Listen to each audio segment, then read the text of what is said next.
But yeah, JP, you brought it up. Let's talk about 90s movies. Yeah, let's talk about 90s movies. We are 90s kids, as many people who have listened are aware by now. I don't know if they're technically our formative years, but it was when we definitely started watching movies in great amounts and all started loving them. So we went through, did their yearly film series for each year in the 90s over 10 weeks in late 2020. Now we're going to be covering a bunch of the movies that we didn't get a chance to cover. So we'll be going over big major franchises that started in the 90s, big comedies that made a huge impact on the scene, and just some other random standalone movies. Yeah, that's going to be our feature presentation for today. We absolutely want to hear from our listeners, hear what some of their favorites were in the 90s. I mean, if you're on Twitch, you can comment. If you're listening to this on YouTube or via Apple or any of the other Spotify, or any of the other podcast networks later, comment on our social media pages.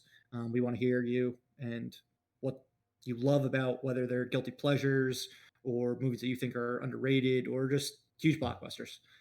We just want to hear from you and get an idea of what you guys like watching. But the 90s got some guilty pleasures. Oh yeah, they do. Guilty pleasures. Yeah, we're gonna cover more of those later today. Pretty much that's all we did cover in the 10 weeks we went over them, but we'll do some more today. But just to give you guys a taste of the feature presentation today, I figured we can start talking about one particular movie from the 90s, and I don't think it'd be any more appropriate movie to talk about in the 90s than by far the biggest movie of that decade, which many likely are aware of, many might not be, was Titanic. If you were around in 1997, 1998, there was nothing bigger. Whether it was in the movie theaters, if you were get at a store getting on VHS, two VHS. Yeah. Thank you. It was too big to fit on. It was too big for one tape. You got to get two. And then Blockbuster. Yeah, and then I mean, if you're at Sam Goody, the fucking CD was selling like hotcakes. Celine Dion was on the radio all the time.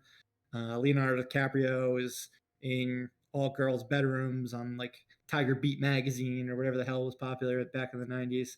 It was just wild. So all four of us have obviously seen this film. It was omnipresent back then. I think I saw it twice in theaters. So many times. Right? I saw it at least 4 times. Yeah, I'm trying. Oh wow, that's wild. Was that because you had a younger sister?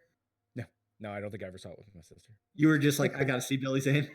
It was one of those things where I think I saw it, and then I saw it for a friend's birthday, and then another friend had a birthday, and I saw it again, and it really set the tone for like the rest of my life because I have to watch this movie every time it's on television.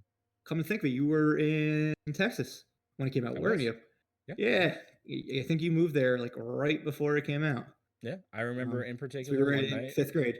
Yeah, we went laser tagging, and then afterwards we saw Titanic, which was incredible because it was like the last showing, and it's like 3 hours long, so I was falling asleep towards the end of it. But I had already seen it by then, like twice. So did it have an intermission? Am I like imagining that? No, you're imagining that one. Well, you probably went to the bathroom in the middle of it because I feel like when we were that age, there was no way we were gonna like sit through that entire movie. Or you're just thinking of the break in between VHS tapes. Maybe. I remember a lot of people It's basically the romance. It's like the romance half of the movie for like a solid, like, I think it was like probably, I don't know, an hour and 45 minutes on VHS tape 1. And then you got like another hour and a half of disaster tragedy on tape 2. Yeah, I don't think I ever watched it on VHS, to be perfectly honest. I never owned them on VHS. I pre-ordered. It was the first movie I ever pre-ordered. Wow. FYE or Sam Goody? Sam Goody. Sam Goody, nice. Yeah, this was pre-FYE. That's something. Yeah. Imagine having to pre-order a DVD these days. That would be something else. But what do you think the biggest like impact of the movie was? Was it Leonardo DiCaprio's breakout? Was it James Cameron just absolutely showing that he dominates the box office? I mean, he would do it again, 12 years later with Avatar. For me, I think it I don't know. was visually. The fact that it was such a big budget, yeah. But Yeah. I was gonna say, I mean, people thought it was gonna be a flop. It got pushed back 5 months, I believe. It was supposed to come out July. It was supposed to come out July of '97, and then got pushed back to December. Men in Black ended up dominating the summer Oh, that was so good. I love it. in July, and then Titanic came out the same weekend as Tomorrow Never Dies. We'll talk about James Bond later, and was number one in the box office for like 4 months straight. Good Lord. Yeah, that was such a visually beautiful movie. It even holds up to this day just because he built everything. The man like built the Titanic again. Yeah, he built like pieces of the Titanic. And he fucking went there. Yeah, I was good. Yeah, drove thank down you. in a submarine. He went down to the Titanic. And it's like, my God, it's wild. Do you think he really wanted to do the Titanic, or he wanted the movie, or he wanted an excuse to just go to the Titanic? I think he wanted an excuse to go to the Titanic. What a fucking boss. I mean, he ended up doing a documentary movie in between Titanic and Avatar. I think it was called Ghosts of the Abyss. So like a play on his Abyss movie, and then I think pretty sure it was about going down to Titanic, and just having a whole documentary on it. Because I mean, that must have been a trip. I would love to do it. I think they were selling trips down there for like 100,000 a couple years ago. Absolutely crazy.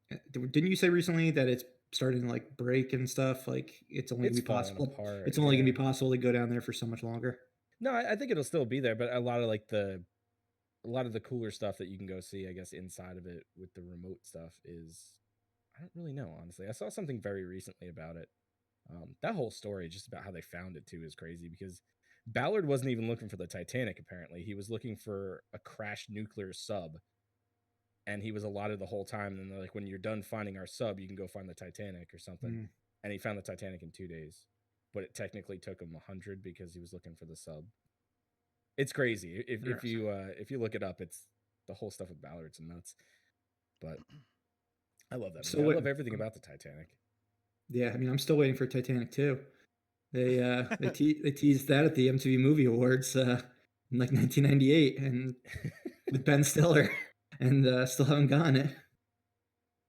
I mean, I would watch it. I feel like they tried to do something like that recently. Well, the one person in what was it, China, was building another Titanic.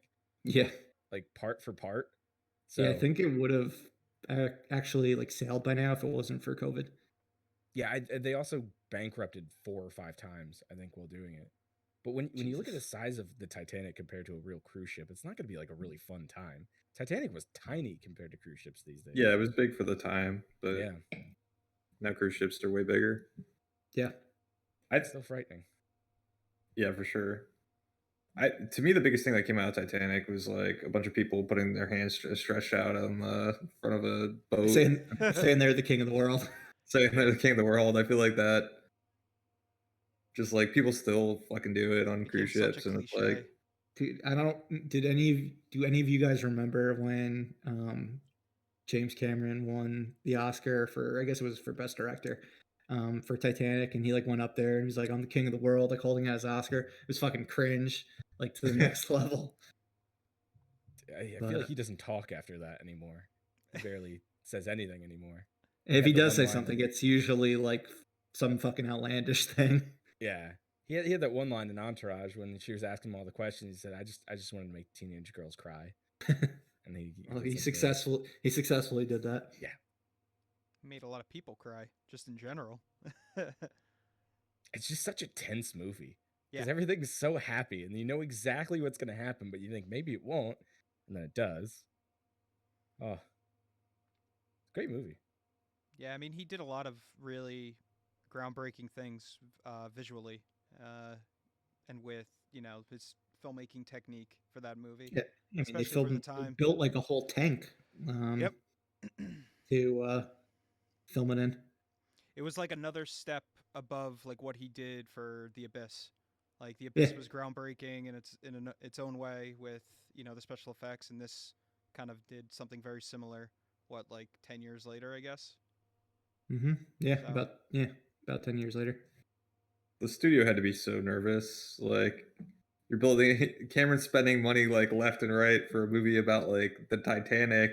It's like maybe this will make money. Dude, the Definitely studio a was so gamble. nervous. Dude, Fox was so nervous that they sold a bunch of the rights to Paramount, so they would cover a bunch of the costs. Horrible decision on Fox's part.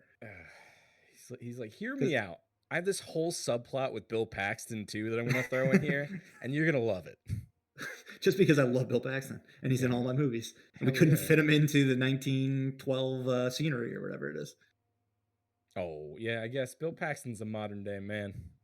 Oh yeah, Can't fit him back into turn of the century. But yeah, Fox made sure not to sell any rights to Avatar. They went in 100% on that one. Yeah, you can't doubt James Cameron anymore. At this point, yeah, you it's can just do it like a once. fool's errand to do that. It always Well, seems yeah. crazy though, James Cameron's ideas, and then he like somehow just like prints money. He just makes things that are like accessible to any audience. Yeah. That's the type of director he is. Like we've joked about Avatar so many times about how it's like this movie and that movie. Like, yeah, it is. He keeps his things simple and gets emotions like out of the simplicity of things. It's easy for anyone to get something from them. So the fact that he made works for him. Pocahontas and Ferngully the movie and just painted everyone blue and it made so much money is no one should ever doubt him again. He says, Yeah, yeah, like I'm stealing this $2.8 plot. billion worldwide. Congratulations, it's mine now. How much money did my movie earn compared to your? Yeah, what did you story is make, mine. Ferngully? $40 million. Crazy. I love that movie. I'm like half Yeah. of that $40 million with rentals alone from the public library. Yeah, I don't think the library's making much on a rental. Yeah. Or Fox. I think Fox made Ferngully. But yeah, we'll talk about the 90s more in depth when we get to our feature presentation later in the program. This was just a taste. So stay tuned, and we'll get back to the 90s in a little bit.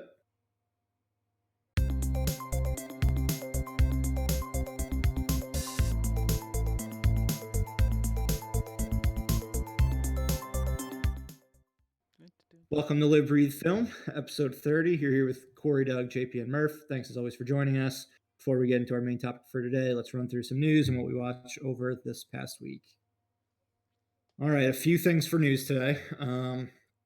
As always, during this COVID world we live in, we have updates on release dates, and not all negative stuff for a change.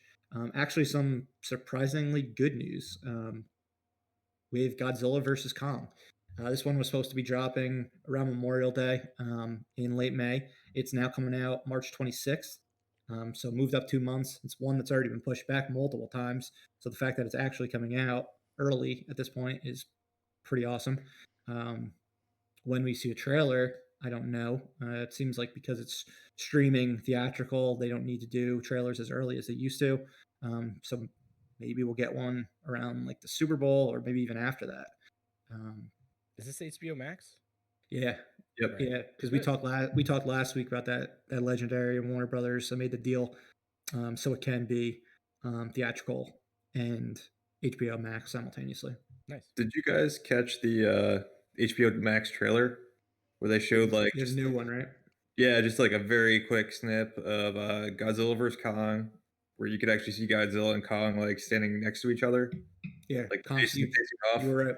You were right Yeah. last week. You said it, and he was huge. Yeah, they're like the same size. Mhm. They're like basically like eye level with each other. So like it's a lot. It could be a lot more even because like Kong's so agile and fast compared to Godzilla spitting fire, and he's it's a pretty slow motherfucker. Close game versus the ranged attack. It's gonna be What wild. what are your guys' thoughts on like why they moved this up? Just like they thought it would take longer. Well, I guess like because They it's had a not hold, a movie didn't release they? anymore. Great point. They pushed back the Many Saints of Newark, the Sopranos movie that we talked about as well last week. They pushed that back 6 months from March to September for award season purposes, and I guess because they think movie theaters will be in a better condition at that point as well, and it could be at the various film festivals in the early fall of 2021. but I think that was one of the reasons. And then May also just has a lot of movies coming out right now that are big competition, like Black Widow, F9, the latest Fast and Furious movie, um, even the new Saw one with Chris Rock that we talked about, the Cruella movie with Emma Stone. Not exactly the demographic competition, but there's really nothing coming out in April. I mean, we already basically know No Time to Die is going to get pushed back. It was supposed to be opening the week after Godzilla vs. Kong, the first weekend of April, but that's not going to happen. Nope. So I think that's the reason, to fill a hole when there really isn't going to be much coming out. Yeah. Did you guys see the pictures of the Mortal Kombat movie that came out? Yeah. Yeah, because It that was looks in good. Yeah. that was in the that commercial as well. Yeah. I It read a looks neat. I read a It's synopsis. it's like a hard R-rated one. Yeah. I read a like a description of the opening scene, and it seems like it's going to be brutal. Brutal. My only doubt about it is that the one guy they showed in the pictures is not actually Johnny Cage. They just made an everyman to fill that role. So Johnny Cage isn't in it. I read that in the Entertainment Weekly article Which is about it. I was like, this sounds incredible. exactly like Johnny Cage. Why would you just not have Johnny Cage? Yeah, So I saw someone that's weird. speculate at the end of the movie, they're going to be like, well, if you're going to go into business, you need a stage name. He goes, well, how about John? And then it just ends. That'd be That's great. gonna happen. That Yeah. sounds like it's gonna happen. I would love that.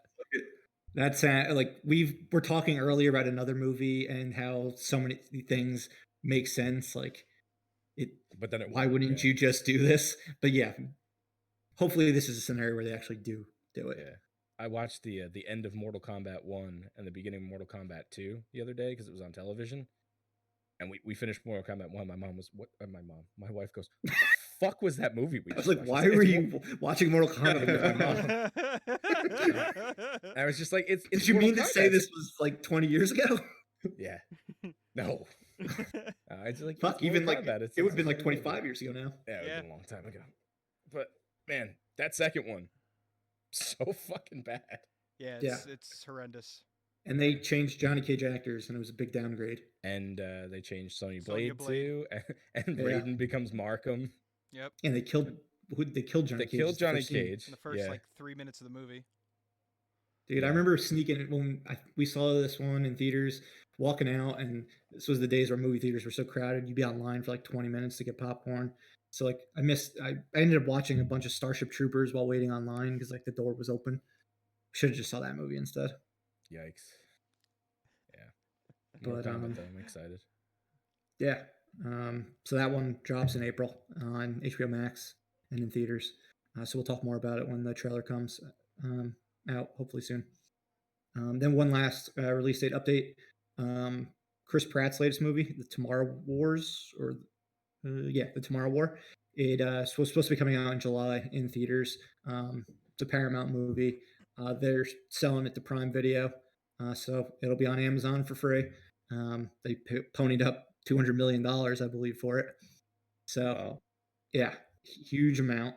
It's got a solid cast. Other than Pratt, it's got J.K. Simmons, Yvonne Strahovski, Sam Richardson from Veep, Betty Gilpin from Glow. But it's got an interesting premise. I'll read it to you guys. You guys can give me an idea if you think it sounds interesting or not. The fate of a futuristic war rests upon one man's abilities to confront the ghosts of his past. Humanity is losing to an alien invasion, so to fight back, scientists develop a way to draft soldiers from the past to fight the war. Oh, okay. I believe it's based on a book, but I think I've read this book, actually. Really? Yeah. Hmm. It sounds Interesting. incredibly familiar. It's possible you did. I don't know. Unless it's I not, read unless something it's not very based familiar on a with this. book, in which case then we're both wrong. But it sounds like an interesting premise, like drafting people from the present to fight a war in the future. Yeah. It's like kind of like a reverse, like I don't know, Looper type situation or something like that. Yeah, I Yeah. think it has a good premise to it. What are they just gonna bring like samurais back and like fucking Maximus? I Just get imagine they're Russell Crowe. bringing a bunch of schlubs from this generation to the future. Fucking Andy Dwyer will be going and fighting a war. Yeah, it's a cool idea. It So sounds if like a they, streaming movie. yeah, it does kind of sound like a streaming movie. I'm just like Yeah. already trying to like wrap my head around like the time travel implications. Like, Of course. so No if that guy surprise there. dies in the future, does like Of course you are. his like generational line no longer exists? You're just like killing off No, a because bunch he of dies in people. the future. That's true. If he went into the Yeah, I future, guess he I don't never know. would have had. He never would have had a That's generational line. that's the problem with time travel. None of it makes sense. Those damn paradoxes. It would screw up something for sure. Who's directing it? Anybody we know? It is directed by Chris McKay. He did the Lego Batman movie, Okay. and Very that similar. was the only thing he's directed so far. So he's, I guess, part of that the Lord Christopher Miller group. So bunch of talented people. But yeah, I mean, we'll see. But it seems like a lot of like these original movies are going to be moving to streaming if possible, especially if they don't have a streaming platform like the company that's backing it, like Paramount. We've talked about that before. Paramount's offloaded a ton of stuff Mm-hmm. I think that's smart at the end since of the day. over the past year. Yeah, I mean, they're making a lot of money. They're making guaranteed money. Yeah, and Um, you're not bombarding people with another streaming service for them to not choose or purchase and then share it with 5 other friends. Like, I'm sick of having people put out. Discovery has one now, and you got to pay for it to watch. Like, it just doesn't make any sense. Just sell your movies to people. Don't create a streaming platform that no one gives a shit about to sell your movies. Yeah. But I mean, if you can see like this original movie selling for 200, I mean, it's really no surprise that Eon and MGM were looking at 600 million for No Time to Die, trying to offload it for that amount. Yeah, It makes sense now. certainly does. So it's just 600 is it's a pretty penny, even if you Yo, know it's going to Netflix be can much buy that. bigger. Even if you know it's going to be much bigger than this movie. Yeah, exactly. But yeah, I mean, Netflix obviously has got a ton of movies up its own sleeve. That slate that it debuted last week, they threw out their own trailer as well with all their movies coming out this year. It ended with that one, Don't Look Up, that we put on our top 10 most anticipated films last week. The one with Leonardo DiCaprio, Jennifer Lawrence, Kate Blanchett, Meryl Streep, Jonah Hill, Matthew Perry, Tyler Perry, Ron Perlman, Chris Evans, fucking Luke entire Perry, all of Hollywood. Yeah, all the all Perrys. A-list. yeah, lots of talent.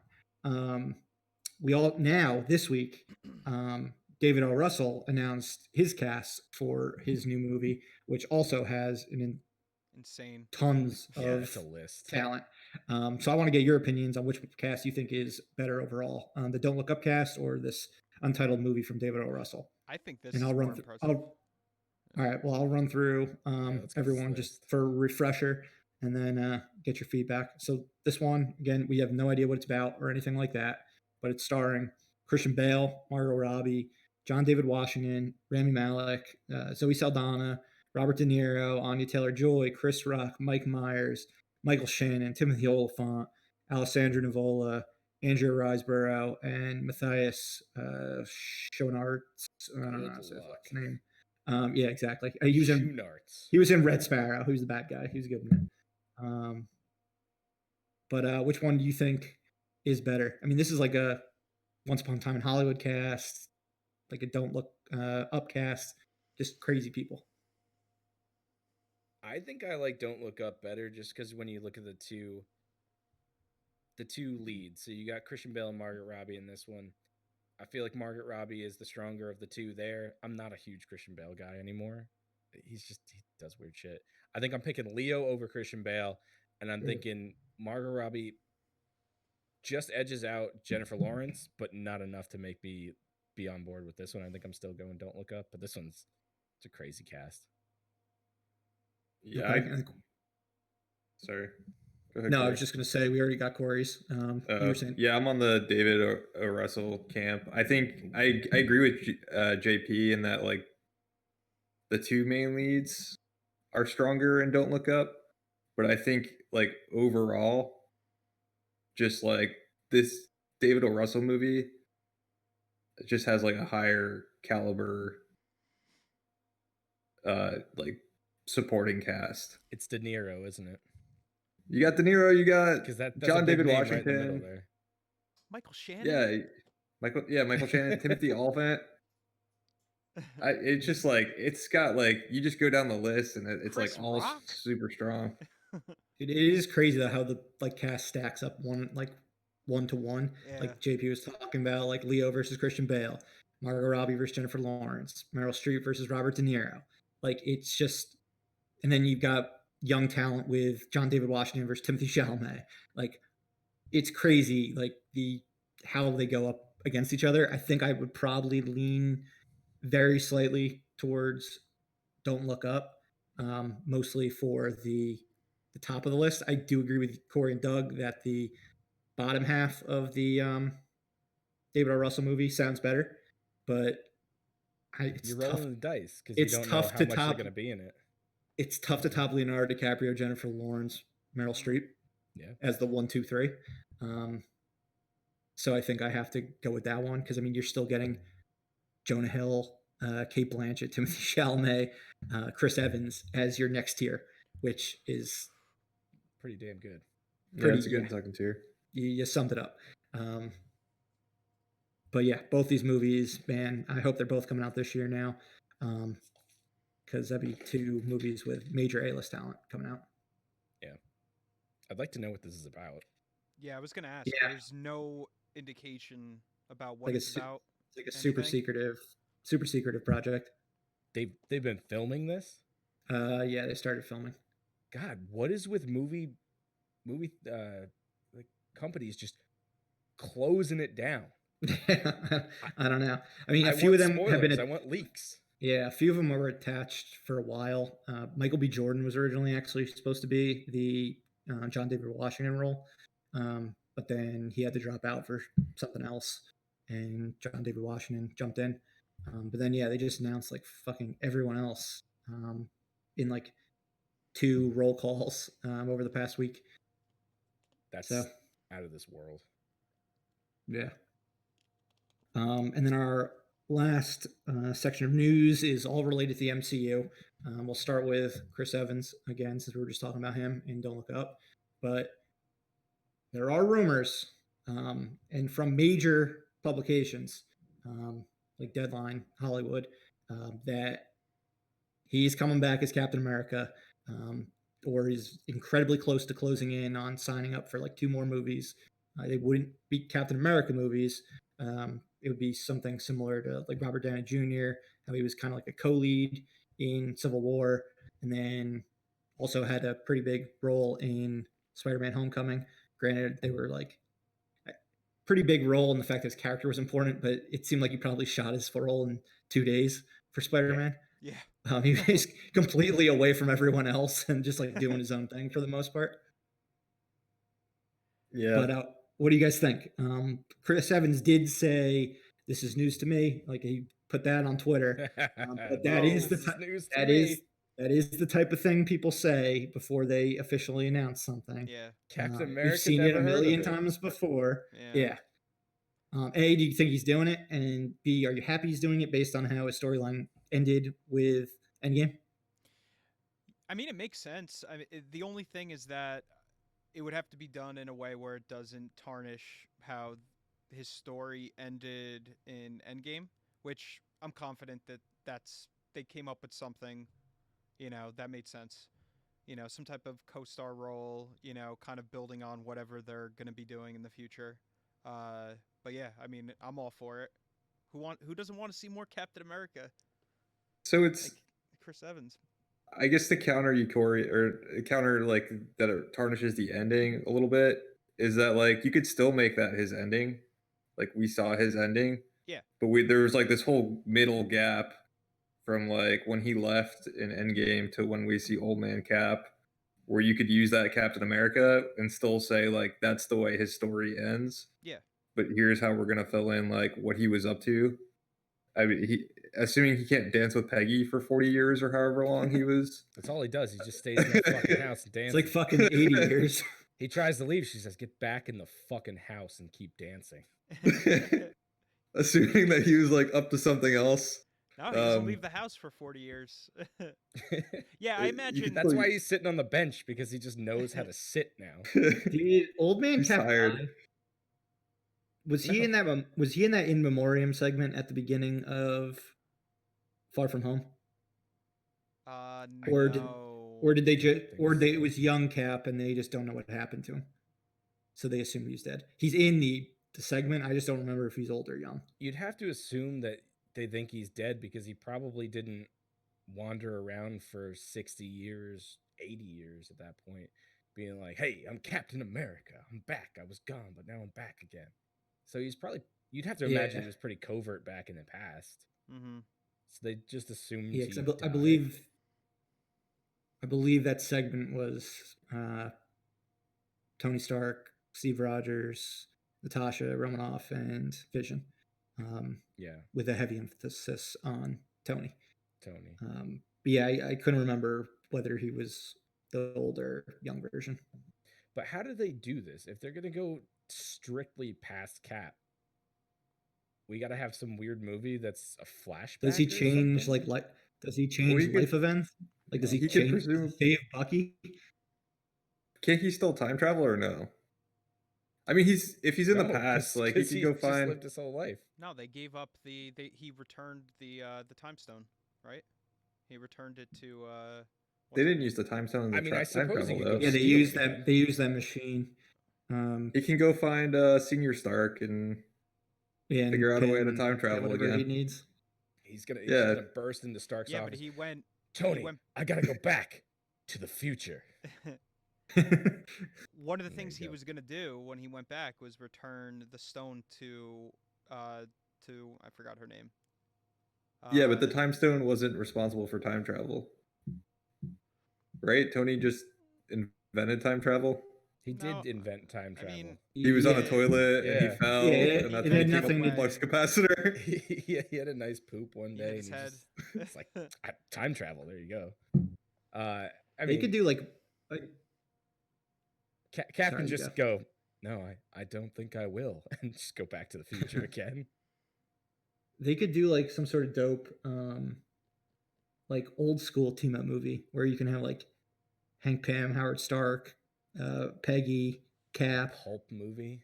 That would be so. Yeah, cool. like something like that, like them going to save Bucky from like the Russians or something. Ooh. Like that'd be something cool. And Sebastian Stan still has what? Like I think he's got 15 movies. Yeah, In his deal? yeah, 17. That was it. I was gonna say 15, but 17 sounds more accurate.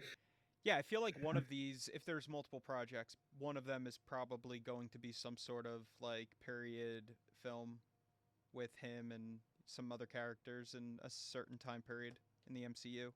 That's what I would want. I think that makes the most sense. And then maybe something more current somehow. It'd be cool to get the like the original Ant-Man and the Wasp in their own thing, their own adventures when they're young. It'd just be What are really they gonna do? difficult But because could Yeah, I be was a gonna say, are cartoon. they just gonna like? I mean, they would recast have, that? or they Irishman it. No, they just And- de-age everyone. De-age I mean, everyone. nobody does de-aging better than Marvel. he's got to be alive though, and he doesn't have that much time left. Okay, Mike- good point. He Michael looks really bad. Who are we talking about? Well, he's gonna be in Ant-Man 3. Michael Yeah, Douglas. Yeah, but they're also actually doing it. actively filming that now, so they can keep him alive as long as humanly possible. But it's the unknowns between movies where Then they'd have to Worried figure out if about they're having the preacher actor as Howard Stark or if they're doing John Slattery, Oh, since he's one of the only okay. characters that's been played by two people. But yeah, I mean we'll find out more probably in the next month or so. Something we do know for certain, or two things we know for certain now, is that Ethan Hawke is joining the cast of Moon Knight, the new Oscar Isaac Disney Plus MCU show, as the antagonist on it. We don't know who, and that Matt Damon is joining Thor: Love and Thunder. Dave. he was already in the I last Thor. I guess he's Yep. reprising his role as actor Loki from That would be amazing. Thor Ragnarok. Maybe he's just gonna become Thor's new Loki. Like he's like gonna be like, you're my brother now since Loki's dead in the timeline. you're gonna hang out with me from now on. I don't know, but he's in New Zealand apparently, and he is rejoining Taika for this one, and it'll be a reunion also with Christian Bale from Ford vs Ferrari. Since Bale's joined the cast as the villain. Wow. Yeah, But that's awesome. Any speculate? Do you think it's just a cameo again, or is he actually going to have something substantial to do? I could see him. He's got. I could see him in like a Carl Urban type role. Like, where he was in the entire movie, but not like a huge character, but like kind of a comic relief one. He has to have some kind of substantial role, at least a little bit, because they didn't say he joined the movie when he did the last one, and he had the tiny little role. So, and if they're bringing in there during COVID times, like it must be. Yeah, man, it's got to quarantine for like 14 days, right? Yeah, I believe so. That'd be crazy. You probably got to pay him the whole time too. Yeah, he must have a substantial role. It would be cool if they throw him in like a villain, like a co-villain type of role with Christian Bale. That would be. I don't know who you would play, but it's both of them. So that would be like a Ford v. It's the anti Ford versus Ferrari. Ford v Ferrari. I mean, they were so good together in that film, so why not? Yeah, they were. Ford v Ferrari, Dawn of Thor. How about Ethan Hawke? Does anyone know any Moon Knight villains? Is there anyone that's like an obvious role for him? I know nothing about Moon Knight other than he's like psychotic Batman is all I've heard. Yeah, I know Ethan Hawke was like talking shit about like comic book movies only a few years ago. everyone goes into comic book movies. It's just there's no avoiding it. It's like inevitable. It's like fucking Thanos, with the exception of Leonardo DiCaprio. I think he's the only person who won't end up being in a comic book movie. Maybe Brad Pitt too. Brad Pitt was in Deadpool. I'm trying to think. The only Marvel villain that I know that he runs into is Kingpin, and Ethan Hawke is definitely not playing Kingpin. I would imagine if they are doing a live action Kingpin that Vincent D'Onofrio would be in it, assuming the rumors about Charlie Cox. Apparently he's been spotted on the set of Spider-Man 3. Yeah, there's no shot. Spotted. Like it's substantiating now. Yeah, they didn't send. I did not see a photo. I see people saying it, but I've seen no photos, so I still don't believe it. How many times do we hear about Charlie Cox showing up in the MCU? And then another year, it's going to be Kristen Ritter's showing up, or John Bernthal. Jack Ritter's showing up. People just want those Marvel TV shows to like live Jack on. Ritter is from Three's Company. I don't know. I think no, that's John Ritter. John Ritter. Sorry, Jack Ritter's his son, but I didn't know. Didn't he play his character on Three's Company? Was named Jack. Yeah, I think it was. Yeah. There you go. See, you get a whole. I'm getting old, man. Yeah. Whole story about John Ritter's background when you listen to this program. Coming knock on my door. Oh, thank you for the music. Yeah, I can't wait for that sums up the news, though. It's gonna be Three's Company movie that eventually has to come out since everything old is new again. I thought that was gonna be a thing. Please don't ever make that. It'll definitely come out eventually. But yeah, we'll talk more about WandaVision and old sitcoms in a little bit. Let's actually start the what we watched section now. Actually, we'll get into our individual picks and then dive right into WandaVision. So, Corey, you want to start? I think didn't you already talk about this one, but now you finished it. Yeah. Well, I brought it up last week, but this was more or less what I ended up watching. Over the past couple days, that was like substantial. So I finished season 1, Murder House of American Horror Story. As a whole, I was pretty disappointed toward once it was finished. No. The ending's kind of goofy. After the end, I was like, I still feel like I kind of wasted my time as a whole. There were things that I enjoyed, characters I enjoyed. Evan Peters was definitely the best performance that I saw. Good. Taissa Farmiga was awesome. She played the daughter of Connie Britton's character who played the mother. Dylan McDermott was the father. Um, Jessica Lange is in it.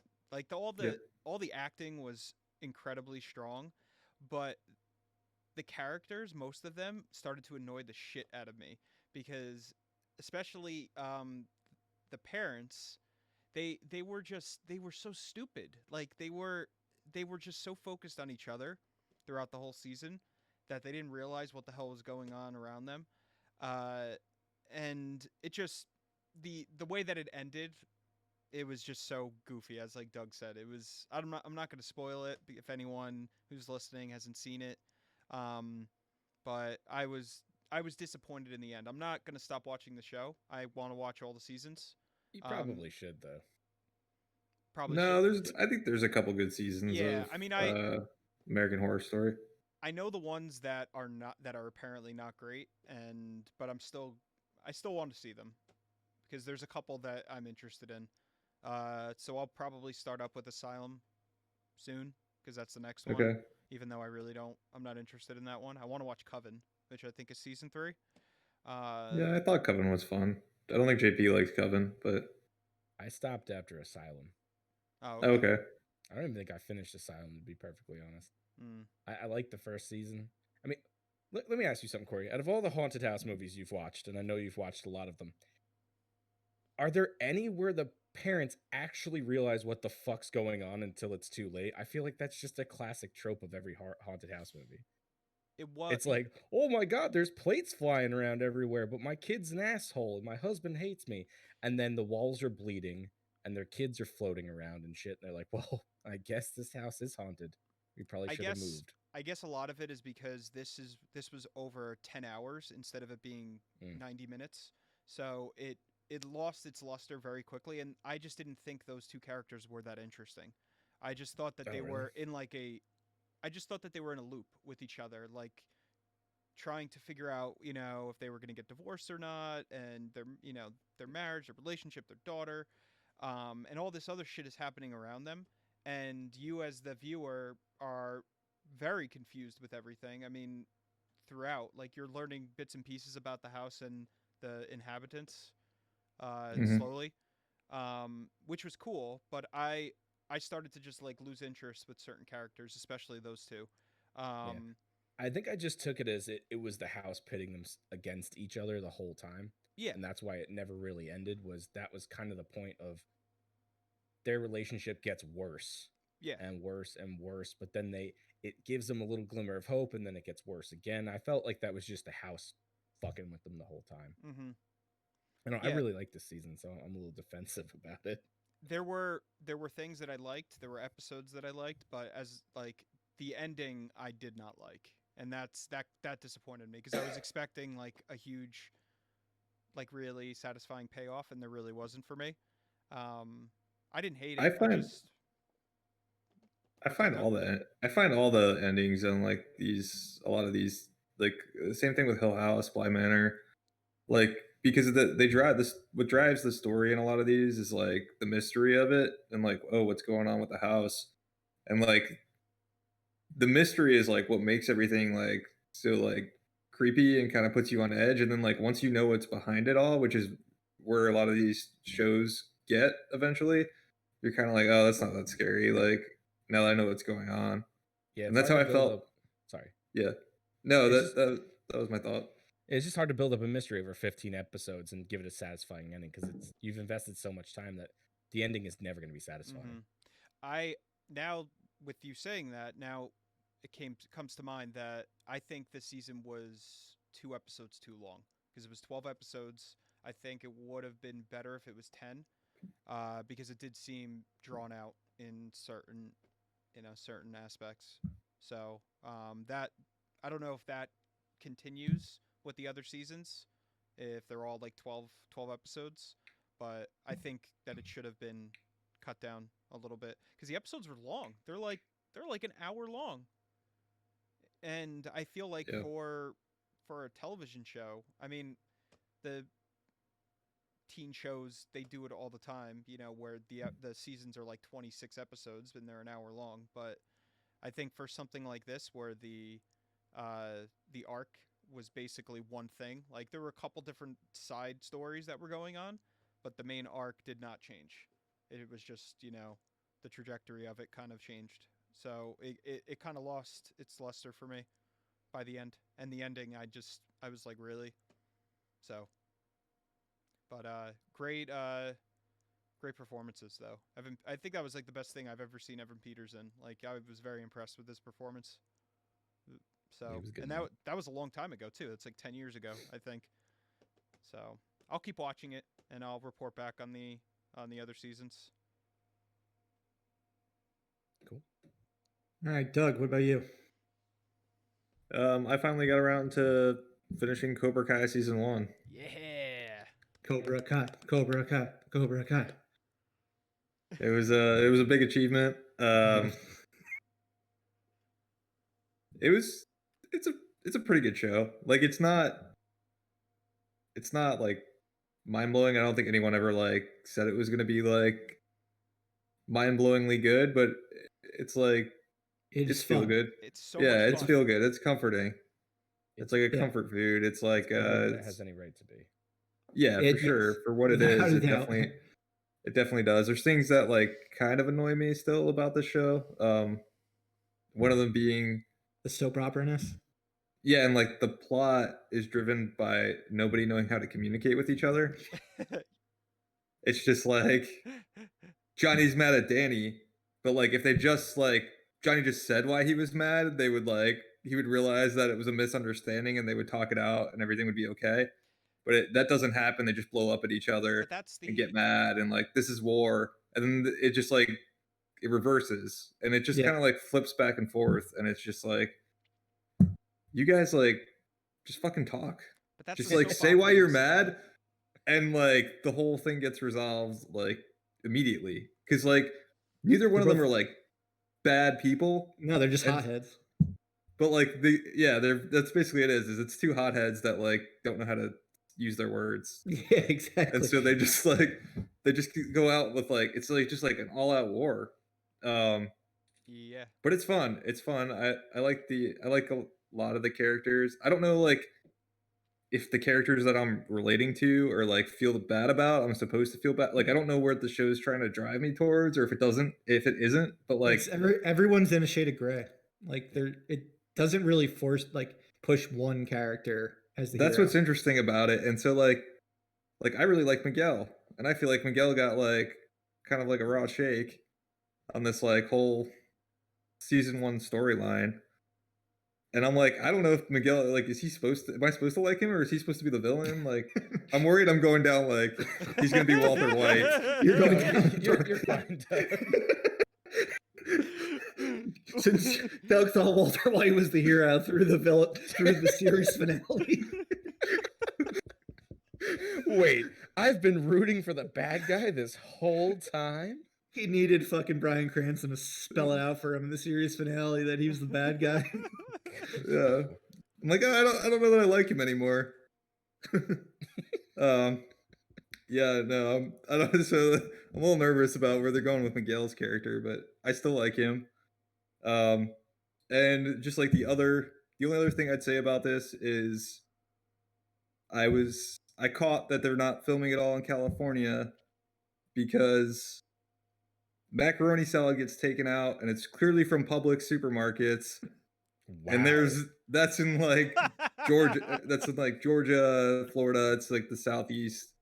And so I was like, there's no fucking way they're in California. So I looked it up and I was like, Atlanta, Georgia, there you go. Yeah, didn't they Atlanta's film? so hot right now. Yeah, I think they filmed on the I Filmed don't know if they're some Disney. in California, some in Georgia. Yeah, the sets that Marvel uses, I think.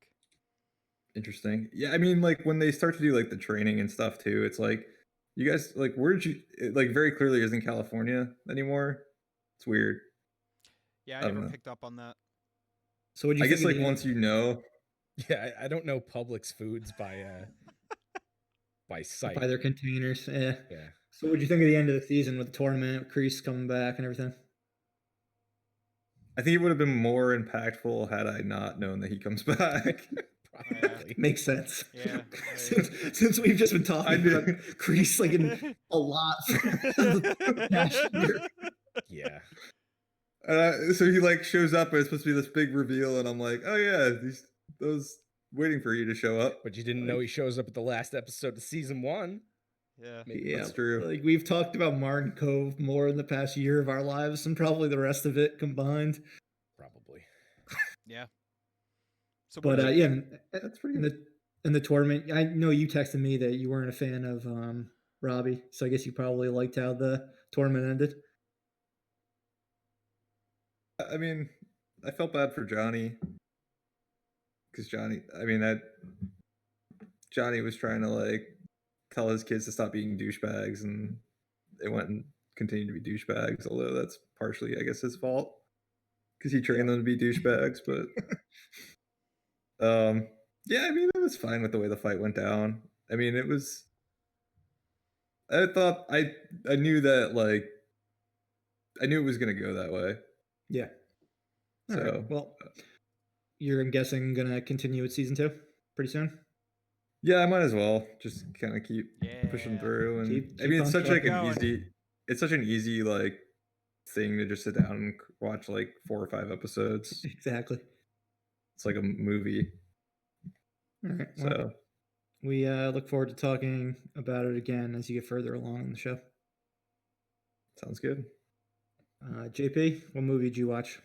I didn't watch a movie. I watched a What series. TV show did you watch? I haven't watched a lot lately. So we sat down and we watched a short series on Netflix called The Devil Next Door, which is kind of a true crime story. It talks about a man who was living in Ohio in the 80s, and he was accused of being Ivan the Terrible, which is a German SS guard at Treblinka, the concentration camp. This seemingly normal retired auto worker gets caught up in this whole thing, gets actually deported from America to Israel to stand trial for war crimes on very flimsy evidence, at least in my point of view, because every time I watch a true crime story, I think everyone's innocent. But it's a bit of a wild ride. I don't want to give too much away if you're going to watch stuff like this, but it's, you know, it shows you a lot of what happened during World War II, and where you may not be the worst person in the world, you still might be a pretty big piece of shit. And you could just be a random person living in Ohio that emigrated from the Ukraine after World War II, and maybe you did some really fucked up things that no one knew about for a very long time. I mean, it may not be the devil himself, but maybe you helped a little bit. Yeah. I think it's 8 episodes or something like that. It's a pretty quick watch. We watched in the night, and it just reinforces my fear of getting tried for a crime in another country, because they specifically state in Israel that you are guilty until you prove yourself innocent, which is fucking terrifying, at least in the 90s, the early 90s. So, yeah, that's truly horrifying. Yeah. If you happen to be innocent in that case. The entire time you've been talking about this one, I've been thinking of that show Hunters. Yeah, I gotta on watch Amazon. That Yeah, Yeah, I I mean, gotta watch that too. it's got over the top Al Pacino. So I love Over the Top Al Pacino. It's basically the exact same thing, yeah, because they talk about the OSI, which is a part of the government that is actually their only purpose is to hunt down Nazi war criminals, which I would imagine they don't exist anymore because they would have all died of old age by now. I think it's been a long they time. found someone in the past like 5 or so years. Well, they got some fucking genes, because they had to be at least 100 at that point. It's been a long time. Let's say they were 20 in 1940. I guess they would be what, 80, 100 now. Yeah, 100. So yeah. Yes, if there are any left, they would have to be very, very fucking old. Unless they were like Hitler Youth, and it's, I guess, a little bit of a different situation. Yeah, at that point is that's a bit of a gray area, I suppose. But yeah, it's interesting. It's a cool look into, like, maybe Doug would like this, because the whole trial was filmed, so it's a lot of the trial that gets put on there, and then a lot of the bias from both sides that makes me never want to watch crime dramas. Like, not even dramas, crime, like documentaries, just because both sides are so incredibly biased, because they're fighting for either you're guilty or you're innocent. And doesn't seem like people look at the facts sometimes. Yeah, that's what I watched. That's actually the only thing I watched this last week. It's been All right. Well, Wow. one by default. Yeah. Wait, did you not watch WandaVision? I did, yes. I watched it Okay. today. Sweet. Cool. Well, I will go, and then we will get into WandaVision. I watched the new Tom Hanks film, News of the World. Rented it on Amazon. It's one of like those premium video on-demand rentals since it's still in theaters. Kind of on a Tom Hanks kick lately, watching some of his like 80s comedies. The This is not Burbs. like his. This is, yeah, I watched The Burbs and Bachelor Party. Hilarious. He's really fucking a great comedic Funny actor. guy. I hope he eventually does more comedies. But News of the World could not be any different than those movies. It is very, very much a serious Western. It was very good. Tom Hanks Wow. Tom Hanks compared it to The Mandalorian, but without aliens, and it really is a perfect way of describing the film. Wow. Interesting. So basically, Tom Hanks's character is a former Confederate officer in the Civil War. Takes place in 1870. So he's down in Texas. Things are still very. Everyone's still got grudges from what happened in the Civil War, but his job is going from town to town and reading newspapers to people in these small towns. Many of them likely can't read, things like that. So kind of making people aware of what else is going on in the United States and everything like that. He eventually finds this girl, a German girl who was kidnapped, or I get she was kidnapped by a tribe of Indians after they murdered her family. So she's like a 10-year-old girl who speaks Indian. I can't remember the exact tribe language, but his goal is to bring her back to the family that she has left, like her aunt and uncle, from in a different part of Texas. So the movie is him traveling across Texas to get her to that family, and naturally he deals with plenty of problems on the way there. People trying to kidnap her, things like that. But yeah, it felt like westerns are usually telling some sort of modern day story, but just set in the past. Like they're just using that as an accessible jumping off point. So I mean, obviously, with everything that's been talked about in the news, obviously in the news for the past 4 years, the importance of news and facts and stuff like that is very important. So like that's the type of guy he is. Wants to make sure people are knowing what's going on, to inspire people, get people to heal, things like that. And he's got this little girl who was incredibly talented. She speaks Indian in the movie, speaks German in the movie, speaks English in the movie. Mostly Wow. Indian, because she remembers some faint bits of German from when she was a child, like a young child. And then Tom Hanks teaches her English, bits of English as it goes along. So it's really cool watching them communicate. Since when it starts, she does not speak any English at all when he finds her. But yeah, her name is Helena Zengel. As far as I believe, it is her first movie, or it is her first English movie. She's been in a few German things previously. But other than the two of them, there's really nobody in the movie that you'd be very familiar with. One of the dudes from Queen's Gambit, his teacher, or her teacher in the beginning of the movie, he's in it for a little bit. A character, and one of the actors from Deadwood is in it for a little bit. But otherwise, it's really just two of them. Yeah, it's. I would hope Tom Hanks is up for some of the big awards for 2020 when the Oscars and everything like that rolls around, because it was a damn good Holy performance. crap.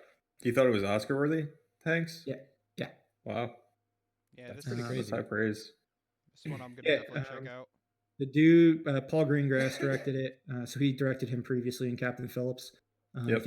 I think he brings out some of the best in Tom Hanks over the past decade. I think this and Captain Phillips were probably his two best roles. So Didn't Greengrass do the Bourne movies or no? he did he did the second, third, and fourth one, or second, Yeah. third, and fifth one. He's the one that has a camera and it.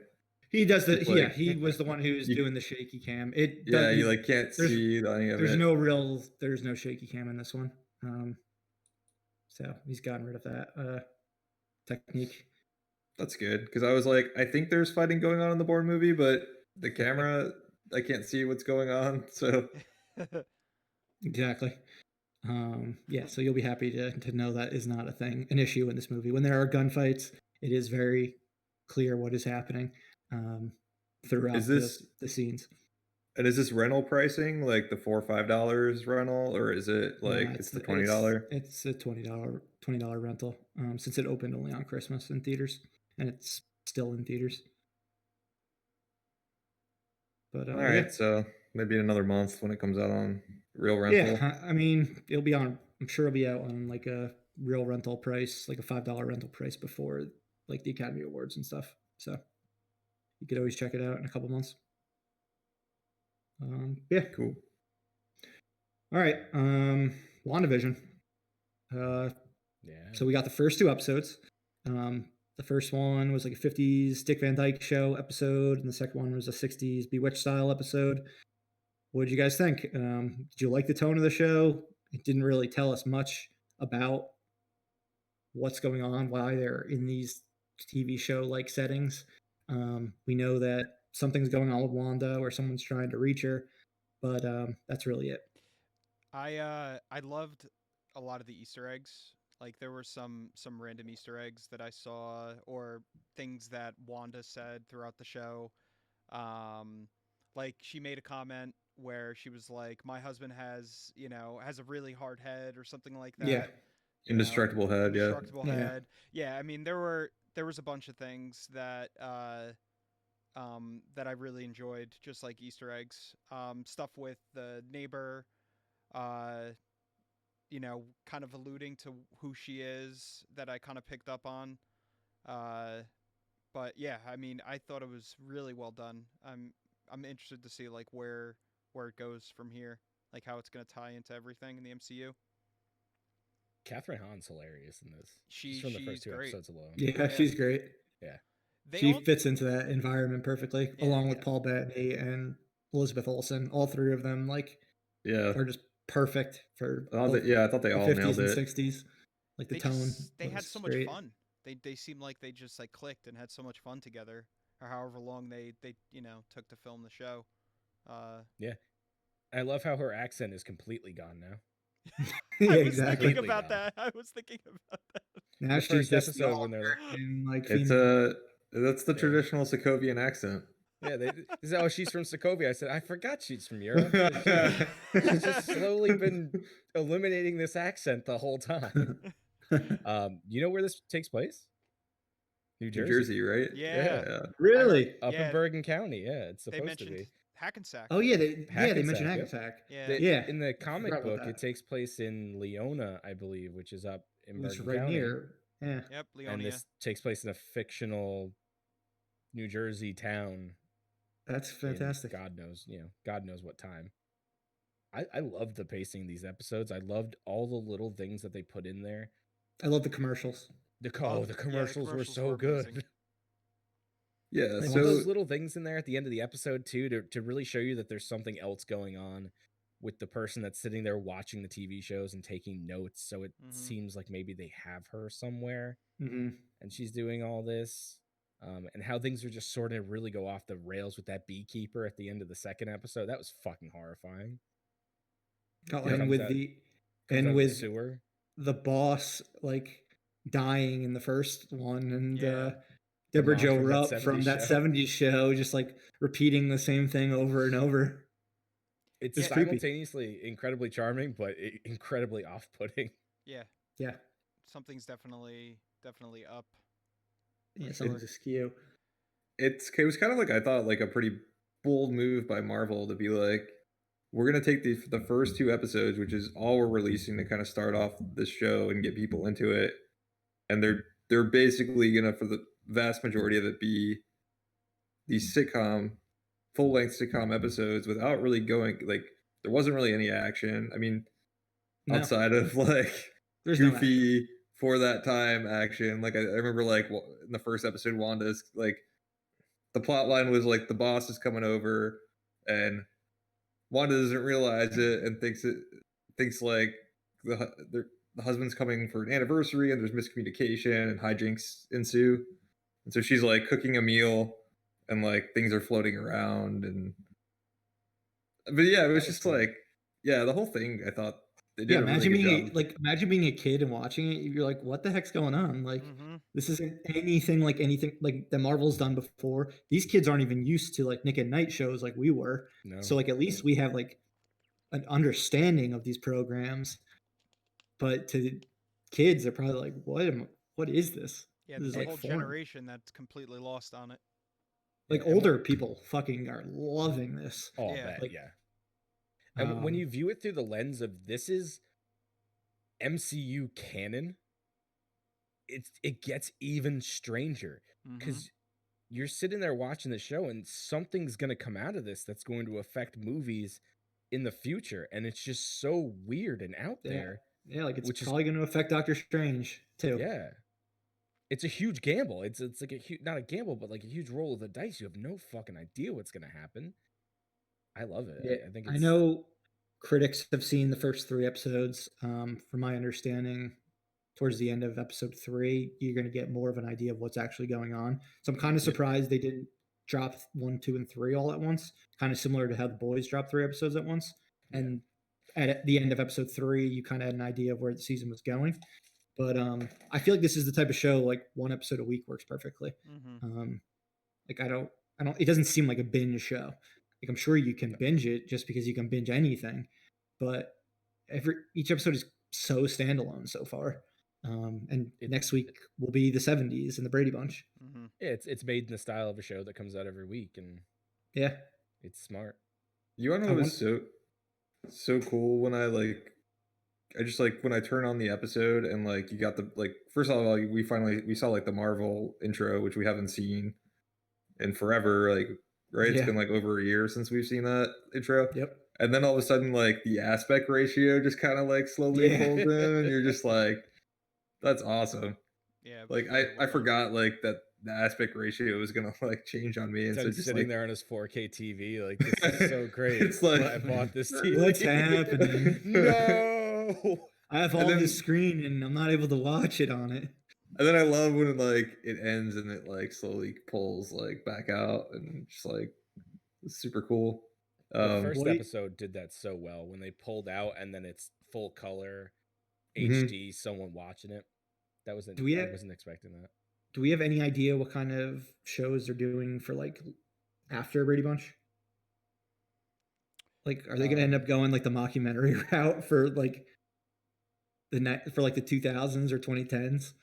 From the trailers, it looks like it gets a little bit more to be just modern looking, like Full House style. I mean, Elizabeth Olsen, like this was. I hope they do not. I hope they do Full Elizabeth House. Olsen has the sitcom chops like that her sisters have. Like, maybe they bring her sisters in and they could be. I mean, the 80s. Play one person. The 80s. They can have the whole Full House gang, and she can be Michelle Tanner. Bob Saget, MCU. Let's go. It's. I hope they continue and go each decade. I hope it Yeah. doesn't stop at like the 70s or 80s or something like that. Like I want this to continue like through the at least 2000s. I think it's gonna stop at some point because I think she's just gonna go off the rails and it's gonna turn into more of a traditional superhero like show. Yeah. There was, and this wasn't supposed to be the first one. Their first show was supposed to be Falcon and the Winter Soldier, like a very traditional TV, like Marvel product. But then because that got delayed, they got this unconventional one, which is like an ode to television. So like, it's fucking fitting that it's the first television show that they're doing. It's weird for Marvel, but I thought it was super cool. Oh, really? Did you guys get like Pleasantville vibes when like the helicopter, Yep. the toy helicopter, she picks it up very and much it's so. like it's in color and she's in black and white and it's just like it just felt I like said, Pleasantville, like while it was happening. it felt like Tobey Maguire's gonna show up as Spider-Man. a Where's tip Jeff of the Daniels hat at? to Pleasantville. What do you guys think going on? I mean, along the lines of like the helicopter, I'm assuming like a legit helicopter was trying to fly in, and she like turned it into a toy to fit her like Pleasantville TV sitcom. Like I'm assuming it feels like area is all inhabited by real people that like she's shaped to like fit the sitcom reality. I know Yeah. one of the characters is like supposed to be like the grown-up little girl from Miss Marvel, right? Or Captain Marvel, I mean. Captain Marvel. Yeah. Yeah, she's supposed to be Monica Rambeau. Yeah. And you get the feeling from everyone that they know that they're not supposed to be here. And that's why Catherine Hahn's like getting shit-faced at the what is it, like the HOA meeting? Yeah. Well, Oh, I yeah. read during one of the whatever episode it was where she mentions Catherine Hahn mentions her her anniversary with her husband. I was like because she mentions it a couple times in the 2 episodes. So I'm like this has to be something. So I looked it up, and at the same time people were also talking about it, that it's the day that the Salem witch trials start, and people are thinking that her name's Agatha. I don't know her last name, but she's basically Agnes, yeah. She's Wanda's teacher, basically. She's someone who comes along. She's a witch, and she sculpts Wanda's powers into basically what she is in the comics, where she's like incredibly powerful and hones them. So I feel like she's like in a hospital or something, like some sort of mental ward. Like she's having a complete breakdown post Vision dying. I mean, she's seen so many people die, like her parents, her brother in Ultron, now Vision. She's having some sort of meltdown. Oh yeah. Was it Randall Park who was the voice asking Wanda, "Are you okay?" I couldn't whatever. figure out He's who in the that show, was. though. Yeah, I couldn't. Yeah, it's definitely him. It is. Yeah. Okay. The voice I mean, is so familiar. it's his voice. So it's Jimmy 100% Jimmy his Woo. voice. Yeah. When he was the FBI agent in Ant-Man and the Wasp. Okay. Yeah. And then I have to imagine Darcy will be at this hospital. I mean, because we know that name is escaping me right now. Kat Dennings. Kat Dennings, we know she's in it, and we know she's in some sort of medical or some sort of science profession between like the Thor movies. But yeah, as far as the overall significance of what's happening and everything, we're gonna have to wait to see and find out. And then isn't Evan Peters supposed to be in this movie or in the show? Is he? He was rumored to be in this show Really? for like the last year. And if you go on Google, it shows him there. Dude, is he gonna be Is he gonna be like an alt Quicksilver? That's what everyone was thinking. I mean, he's the more popular Quicksilver. Yeah. That would I don't know if it's ever been confirmed, but it's one of the. I wouldn't be surprised if it's completely under wraps and no one, because we've already talked about how good of a job these studios keep doing with keeping things private. Mm-hmm. Yeah. But I've been hearing that for months now, that Evan Peters is supposed to be in WandaVision, and that would just be something else to tie that in at the very end. Yeah, it's just like a nod, because it's not going to be canon. I mean, if she's having a psychotic breakdown, and there might be a point where she starts to bring in characters, loved ones that died, whoever. So maybe they bring him in. Yeah, exactly. Bring in Fassbender. Here's a big spoiler. No, it's got to be Ian McKellen. Oh yeah, Ian McKellen. Here's a big spoiler. I don't think Agnes actually has a husband. She keeps speaking about him. I don't think he exists. There you go. That could be. It doesn't seem like it doesn't, because she just talks about him, but he's never actually like there. So I was waiting for him because he's like the Fred Mertz character. Yeah, he sounds like. Yeah, exactly. Fred Mertz. Fred's the best. Oh, Fred's so good. When we were watching, I was like, I love Fred because he's he's like one bad dinner away from just like offing himself, and he just keeps going every day. And he's like, I hate my wife so much. Yeah, he's like a dick, but he's like not really a dick. Like No, he's not. he He just hates his he life. straddled that line so well. I love Fred Mertz. There God, was I love Lucy, fucking great. Yeah, there was also a picture of Catherine Hahn that I saw, and it's definitely like an episode down the line, where I guess it's like Halloween in whatever whatever part of Oh the yes, show, yeah, they're and she's She got yeah. a recognizes him as she's a got a witch yeah. she's got a witch hat on, so that's why like people also are like running with this whole Agnes thing. So I be think interesting. Yeah, I'm excited to see it. Drops Friday. Yeah, Yep. Fridays, just like Is Mandalorian. Okay, so it's like Mandalorian, so I actually have to wake up in the morning and watch it. It's not like The Boys. 3 a.m. 3 a.m. Yeah, that's not gonna work. 10 episodes, right? Or is it 8? 9 episodes. 9. 9 Okay. episodes. So we got 7 to go. Cool. It's gonna be a And good ride. then- I'm excited. All aboard. Yeah, Yeah, I And think it's, we're all into it. and it's gonna be, this seems like a fun show that we're gonna be able to speculate a Yeah. lot like, each week. And this It- is going to Captain lead America right comes back for into this. Yeah. This is going to lead right into Falcon, correct? Yeah, Falcon Falcon the Winter Winter Soldier. TV Soldier show will wise, yeah. start immediately after, Nice. and then story wise, it'll lead into Doctor Strange in the Multiverse of Madness and Spider-Man 3. Very so- There's good. no stopping it. It'll definitely have ramifications. And it's gonna be exciting to see what those are. What is this, phase 4? This is Phase 4. Phase Phase 4. 4 has The officially fuse has been begun. lit. A year, or what is it? About 9 months later, Phase 4 has officially begun. It was 8 supposed months to be later. Black Widow, right? That kicked Yeah. off Phase 4. Yeah, Black Widow. So I get 7-8 months, but we got there. So it's nice to see it back. Yeah, for sure. It's All right. nice to have Marvel back in my life. Heck yeah. But let's do it. Get into the feature presentation. We talked about it at the top of the show. We're talking 90s movies today. We've already covered Titanic. We've covered a ton of guilty pleasures and a bunch of randos, and then some major movies over the course of our yearly film series of the 90s. I mean, we talked about movies like Jurassic Park. We talked about T2, Terminator 2. Yeah, T2, Shawshank Redemption. We covered a lot of big ones. So if we don't cover it today, it's because we've already covered it most likely. You can go back to an old episode and watch it. If there's a particular movie that you don't hear today that you want to know when we talked about it or anything like that, shoot us a comment. Anything like that, or if we never even covered it at all, let us know, and we'll talk about it on a bonus segment on next week's episode or something like that.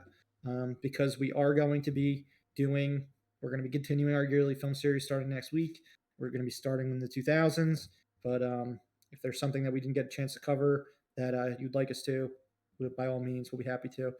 Consider it like a book club or something, because that's something that we're talking about potentially starting in the weeks to come.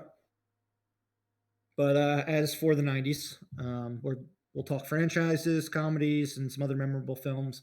We'll start with franchises. We're not going to get too in depth with everything. We got a lot to talk about. But when we have some anecdotes and things like that, we will most certainly get into it. All right, gents.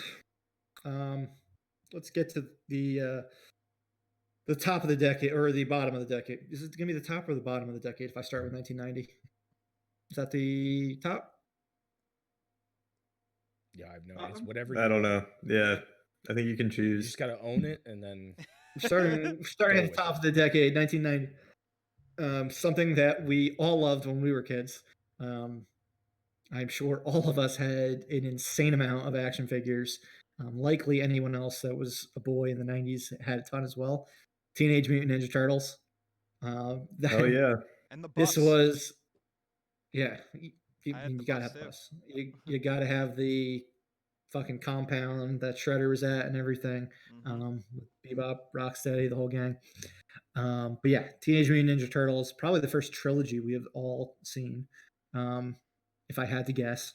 considering that the Probably. first one came out in 1990 and the third came out in 1993. So, but in 1993, what were we, 6 and 7 years old, something like that? Something like that. Yeah. Yeah. So this was our first taste at a film trilogy, an interesting one in the fact that it starts out a lot darker than it ends. Yeah. Typically with trilogies, you start a little lighter, and the middle chapter is the darkest one, Mhm. and then it gets back to the light with the third one. Starts out darkest, then gets the lightest, and then it's somewhere in the middle with the third one, which the is third interesting. one somewhere in the middle? Because I always thought the third one was just like moronic and goofy. It's second one definitely is too, definitely goofy. It's definitely moronic and goofy like the second one. Maybe they're about even, because 2 does have some kind of dark stuff in the end, like The ending is after dark. the after the Vanilla Ice scene, when they're having their big fight outside. Super Shredder. That's Super Shredder. horrifying. Yeah. And then they collapse an entire pier on top of them. Yeah.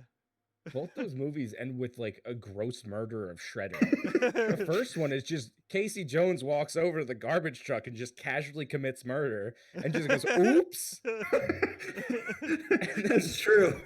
His lawyer is probably like, Your Honor, he said oops. So I rest my case. And he has a hockey mask and his hockey stick. He's done a lot of good for the city. And he said oops. He clearly cares that he did it. He's been rehabilitated. But I mean, it wasn't murder or anything because he didn't die. You add a little ooze to him, and he's back to normal. It's only attempted murder. He actually becomes like a fucking steroid juice head. Mm-hmm. So yeah, the first one is incredibly dark though. Just not even in terms of violence, just like theme. Yeah, because I mean, the first one you could tell was more like the comics, and then they went all in like the cartoon. For the sequels. Oh, for sure. The third one Doug, is the one with the scepter, right? Where they go back. Yeah, no, I want to know Doug's thoughts on 3 because time travel. Is all about time travel. Yeah, that's true. Both time travel where the turtles go into the past and people from the past go into the future. Hockey. That's all I remember from that. Yeah, I mean, I enjoyed it. I like time. Obviously, I like time travel. I like even if it's by a staff or whatever. Like, sure, why not go to samurai times? They switch places, Doug. That's pretty unique in time travel. Yeah, and it is. It's kind of like Assassin's Creed because I mean they're going all the way back to that time period. Actually, it's more like Ghost of Tsushima now that I think about it. Yeah, it's more like Ghost. Ghost doesn't have time travel. Yeah, as far as we know, there's no time travel involved in that video game. But yeah, I mean, I want to know where we're putting the Turtles concert coming out of their shells. I mean, is that? I don't know if I've seen that. What? I don't know if I've seen that film. What is it like a 30-minute program? It's like a concert, and the Turtles have like guitars, and they have like glitter bands, and they got I think I've seen them at Disney World like live. But I don't think I've ever. I don't know if I've ever seen this movie that you're speaking of. Is it? Yeah, I have their autographs as well. They gotta win. They gotta save April through like the power of music. Makes sense. Is this canon? I think it's at like radio. I think they're at like Radio City or something. This sounds familiar. And there's like a full on. You got to pull up the picture. I mean, just like Google Turtles coming out of their shell. It's worth the laugh just to kind of like see the get up that they throw them in. I don't know why we had this movie on. It's not really a movie. It's like a concert, but we had it on VHS, and it's just like these. Oh my God! That's people, these people in turtle suits, that are lip syncing and not actually playing music, putting on a concert. It sounds stuff of nightmares. Special. Yeah, it's but it existed. It came out in the 90s. I think it was 1990. Okay. All right. And it was a thing. But I think most importantly, if we're going to talk Teenage Mutant Ninja Turtles, my favorite turtle is Michelangelo. Yes. Everyone had a favorite turtle. Yes. I like the guy that likes to party. Murph likes the guy that hates everybody. I'm fucking temper issues. Michelangelo's the best. Nah, I'm a Donatello guy. Live and breathe Donatello all day. Bo every day. Staff. Yeah. Builds a lot of the gadgets, including that vehicle that we talked about. Mm-hmm. Wait, I would Doug, get you behind said Donatello. you said you were Michelangelo, Doug. Yeah, Michelangelo just wants to have a good time. He likes pizza.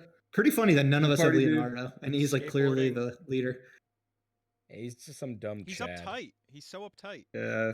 Yeah, he's very much the most serious samurai. The rest of For all- them are unique in their own ways. For everyone watching on Twitch, here's the nightmarish turtles.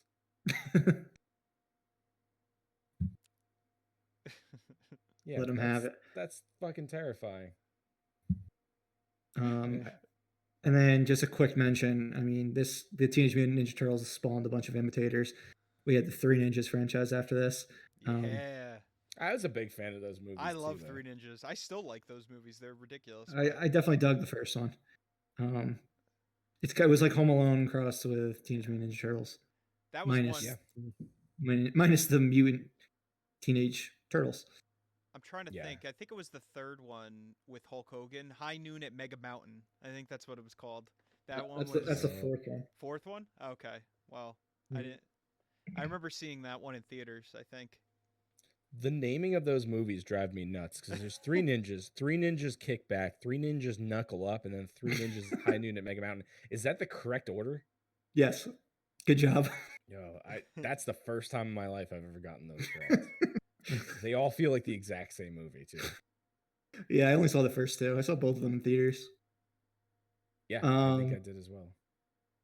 And another franchise that started in the early 90s, which definitely was not supposed to be a franchise, but just due to the popularity of this adaptation, it ended up becoming one, mostly in the 2000s. And it is Hannibal Lecter and Silence of the Lambs. It's so a it wasn't TV show now too. It's been multiple TV shows.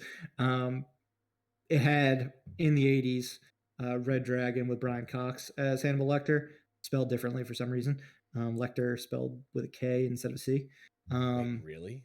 Yeah. It is a very 80s movie. It's got the dude from CSI as the Edward Norton role from Red Dragon. So it's called Manhunter. Check it out. Yeah, I've never seen it. It's from the director of Heat, Collateral, Michael Mann. But then 1991, when they put out Silence of the Lambs, that's when they hit like their fucking grand slam with Anthony Hopkins as Hannibal Lecter and Jodie Foster as Clarice Starling. Anthony Hopkins is only in the movie for like 15 minutes and just scenes stealer all the way. You think he's in the entire thing. I mean, he won Best Actor at the Academy Award when he really is just a supporting actor. They won basically every important Academy Award. It's one of only a few movies to win picture, actor, director, actress, and screenplay. So, I mean, it was a phenomenon. And eventually turned into a franchise. I mean, we got Hannibal from Ridley Scott. We got Red Dragon, a remake of Manhunter, but with Anthony Hopkins in the role of Hannibal Lecter. So, Corey, I know you're a big Silence of the Lambs fan. We've watched that a bunch of times back when we were younger and getting into horror movies and things like that. Mm-hmm. But another horror franchise, we've definitely mentioned this one before because the 5th entry is coming out next year. Scream. 5th entry is also named Scream, so that's going to be confusing. No. Yeah. Why can't it just be The Scream? I know. They're exactly go the Batman route.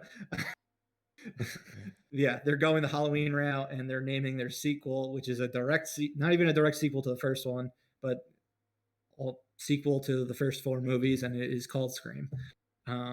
Just a way to juice the grosses by making it sound like it's an original.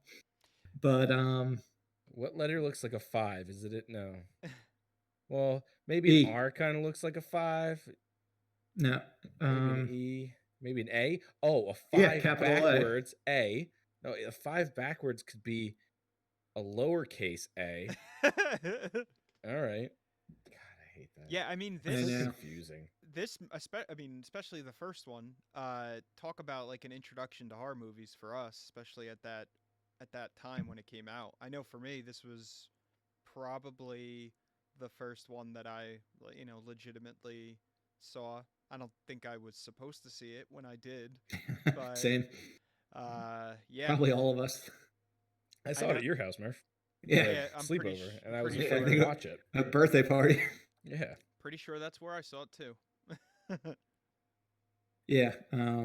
Definitely shouldn't have been watching it when we were under 10 years old, but it was a good introduction to horror movies because it is both serious and funny. So it's not scary, for the I most don't know, part. man. Seeing the Other than Fonz get murdered is the opening scene life is altering. a little chilling as a kid, but Especially other seeing than that, someone get it's pretty. disemboweled, at 9 Yeah. years old. Other than that, it's fairly tame. But yeah, I mean that one kind of reinvented slashers. Tons of movies followed in the late '90s. Two of the four so far came out in the '90s, um, and yeah, just had a major impact. That was a word of mouth type smash, um, and hopefully the fifth one with the same title as the first will be good. Rumor has I've heard that the script to it's pretty solid. I heard that it's better than the script to the new Halloween movie coming out later this year. So it'll be interesting to see both those come out. Um, but moving on to a completely different type of franchise, um, we've got Kevin Smith's View Askew universe. Um, this one is interesting in a bunch of ways. Like we can kind of talk about how like indie movies became a big thing in the '90s. We'll get into Quentin Tarantino later, but like the dawn of Miramax and shit like that, indie movies became like the hot thing in Hollywood, winning all the awards and things like that. Um, and we actually got our first universe. Kevin Smith even brought this up on Instagram or Twitter recently that Marvel wasn't the first one to do a shared universe on film. It was fucking him and his View Askew universe. It was Clerks, Chasing Amy, Mallrats, Jane Silent Bob, Strike Back, and Dogma. Those 5 movies, they did it first. They brought all the characters together. Jane Silent Bob is like their Avengers, which I guess would make Jane Silent Bob reboot their Age of Ultron. And the franchise is still going. I mean, we're going to be getting Clerks 3. They're going to be filming that this year. He just finished the first draft this past week. I saw that. Yeah. The new first draft, since he's already written this movie before, and Yeah. now they're got a completely new one that they're doing. But we're going to be getting a Mallrats 2 as well. Twilight of the Mallrats. Yeah, Twilight of the Mallrats. That'll be after Clerks 3, and then I think that's kind of the end of this whole thing again. Are there even malls anymore? Do people go to malls? I guess it's going to be like a dying mall. Ugh. Yeah, I'm assuming they're It's gonna hurt. They kind of joked about it in the beginning of Reboot when they went to the comic book store. Yeah. And that Jason Lee was the owner of, and he was his Mallrats character. But yeah, it's gonna have to make fun of the fact that nobody goes to malls anymore, for the most part. Man, this whole universe had us wait in line for 12 fucking hours in the heat in August to get a signature. Yes, it did. We were gonna have Kevin Smith call Corey and call him a goddamn liar too. It would have been so great. And that would have been so great. He would have done it too if we got in earlier. Apparently, he was hanging out with everyone. Yeah, I don't know. Did we ever tell you that, Corey, that we were going to do that? You did, yeah. Oh, we were so hyped. We had it planned out. It was going to be amazing. That probably had to survive like 3 or 4 hours of that heat and torture. Just talking about that alone. Did you guys get food? Yeah. While you were standing in line for 12 hours? Yeah, I don't know what someone ate something. We would separate, and someone would go grab stuff. I remember getting somebody got ice cream. I got ice cream. Yeah. We got a picture of Kevin Smith's wife. Yeah. She was out there appeasing the poor moron. Dude, fucking Harley Quinn was probably there as like a, what is she now? 20? Yeah. She was probably like a 5-year-old. Probably. She's probably in air conditioning though. Yeah, probably. Son That of a bitch. store actually closed this past week. Yeah. Yeah. The They're new one's moving though, opening. right? Oh, Yeah, the new secret one. your secret stash, right? Is Yeah, they Yep. moved. Yeah, Jay and Silent Bob, they moved Secret location. Stash in Red Bank, New Jersey. Yeah, but that's another aspect of these movies that kind of has, is a little more special for us, because living in New Jersey, these movies take place in New Jersey. So that yeah, we really have to stop at the Quick Stop sometime in the next year. Yeah. Like just do a drive by down there, and I don't know, maybe we do like a bonus segment, like film it in front of the store or something. Is that Monmouth? Or is that in some random Red fucking Bank. town? No, I think it's in Red Bank. It's in Leonardo, New Jersey, right? It's not a real place. Is I'm pretty sure it's not a real place. I'm looking. Leonardo, New Jersey. I was gonna I'm look it pretty up. sure Leonardo, New Jersey is not It a is. real place. It's a real Is it place really? in Monmouth County. Monmouth County. Wow. Okay. I always thought that was made up. And if you search it, Quick Stop's the picture on Google. Oh my god. Well- Yeah, I guess we got to go to Leonardo then. And then go to the new stash. Yeah. No, I'm not waiting. I'm not waiting 12. Well, we hours wouldn't getting we some wouldn't popcorn have to wait in line to go in. Yeah, you say that now until we get there, and then we have to wait 12 hours.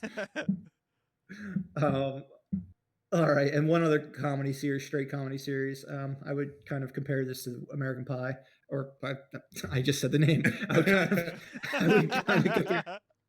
I would kind of compare it to Scream in regards to like R-rated comedies for our generation. Like we were introduced to Scream when it came to horror slasher films. When it came to R-rated comedies, American Pie was that series. Way too young to watch these. Yeah, shouldn't have been watching it in middle school. I mean, you can compare it to a lot of other R-rated comedies, and this movie actually has heart to it, and like To the next it's step. it's raunchy, and we got to the next step out of it. It's we Incredibly still raunchy. we cheers to that line still to this day. Yeah. I remember granted, we were watching- not cheering to anything when we originally saw this movie. I remember watching Unless the it was like a unrated Shirley Temple. the unrated versions of the first movie when it came out on DVD, and I, without a doubt, shouldn't have like watched that either. What was Yeah, I mean, The unrated one like had like more I think they had extended like, scenes. yeah, I mean, I don't think there's been a more pause scene in my life in a movie than Shannon Elizabeth. The masturbation In American scene. Pie. Definitely no more than that. It was a groundbreaking moment in my teenage life. Yeah. And many others. Yes, it was like the Porgies of its day. Yeah. And like Porgies would have been worse. That movie was just like that was way more inappropriate than American Pie. That is true. The 80s definitely had less heart than the 90s when it Oh, yeah. came down to things like that. I mean, American Pie actually had a focus on its female characters. Yeah, some other comedy series, two more, but not of the R-rated persuasion. Austin Powers and Rush Hour. What do we have to say about them? I saw Austin Powers Austin- 2 before Austin Powers 1. When Really? I went Really? with my brother to see Austin Powers 2 in theaters when we were in North Carolina, of all places. I don't think I saw was 2 in allowed to see the theaters. first one. Yeah, I saw did two in s- theaters. Yeah, I did see the first one in theaters. 2 and 3 I did. Dude, First one I saw in rental. Yeah. I died when I saw the first one. I thought it was hilarious. I mean, it was just like So if you'd good. seen like the Bond movies, it was just like so perfectly just rip those movies apart, but like lovingly. Yeah. My first exposure to Austin Powers was seeing the trailer for the first one before Liar, Liar. And I was like, what the hell is this movie? I didn't see the it. trailer was like Mike Myers is playing. It and then probably so-and-so is. played by Mike Myers. Mike Myers. I was like, who the fuck is Mike Myers? Yeah, like I didn't know who Mike Myers was at that time. Wayne's World. How do But you not yeah, know? this movie was just like This world's trash, dude. Stop. it was such a damn smash on VHS. Like that, like its success on video is what made it have a sequel, and its sequel open to like So ridiculous. box office breaking records for like a Yeah. comedy. You rarely see something like that anymore. The closest thing is like John Wick. Yeah. but The second like, one's so good too. Yeah. oh yeah, so it was such a good breakout sequel. Yeah, the quality between the first two movies is just outstanding, and then the third one's like, Things got a little stale for the third one. yeah, It's still funny to joke about. yeah, it's not bad. It's not like the worst movie I've ever seen in my life, which is saying something about the third movie in a comedy series. I think Austin Powers 3 is more watchable than like Shrek 3. yes, Would be like the 100 most comparable thing 100%. to it, because I don't it's think I've just ever like seen Mike Shrek Myers 3. gets annoying after a while. Corey, you definitely did. We saw it in theaters, like Saw it in theaters. It was all fucking of us terrible. at like its opening night, like a bunch of fucking idiots back in the day. I don't remember that. Was think I we were was one I of, like, there? I 7 don't. You people. you were probably there as well. I probably It slept was through it. It was the summer of 'cause I 2006. don't remember it. Probably slept through it. It was definitely the four of us were definitely there. I don't remember a Um, lot of people in that theater. No, it Yeah. was not crowded at It was all. like the 9:50 p.m. showing of Shrek Yep. 3. Yeah. Yep, on like a Thursday night. I remember we Yeah. watched The Office season finale and then we went over there.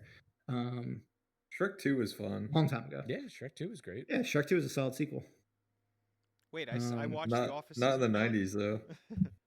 I think just JP and I watched it. Oh, okay. Yeah. I was like, I don't remember this at all. But dude, I was reading this today on the internet. If they did Austin Powers now, he would have been frozen in time in 1991. Wow. How crazy is Yeah, that? I guess it's Yeah, Fucking nuts. That is That's- crazy. Actually terrifying. A lot changed from like the 60s Yeah. to the 90s. Yeah. Not The major I guess a lot's just changed, but not that a- much though. innovations were just so much different back then. They were like Yeah. the innovations lately are like, does your phone fucking suck to your phone is awesome. Yeah, Back they're then, not it- life changing. Exactly. The changes back then are just so much different. Now it's just like how big's your TV and what special features does it have, and Yeah. Yeah. just different. It's the different type of changes. But yeah, when I saw that, I'm like, my God, that is just nuts. This Crazy one, to think about. this franchise, I wonder if we'll ever get another one. Because I know there's been rumors forever. We've talked about it. Yeah. Yeah. Mike Myers. I mean, apparently. I'm he sure you wrote- don't have to twist Mike Myers' arm for another one. I remember. he probably he does said the voice in his house. he said that he wrote like a draft of like a fourth movie how long last time ago. But I mean, He's Yeah, got a I mean, room in I his heard- mansion Waiting filled for with the right time. papers that are just a draft think of Austin Powers 4.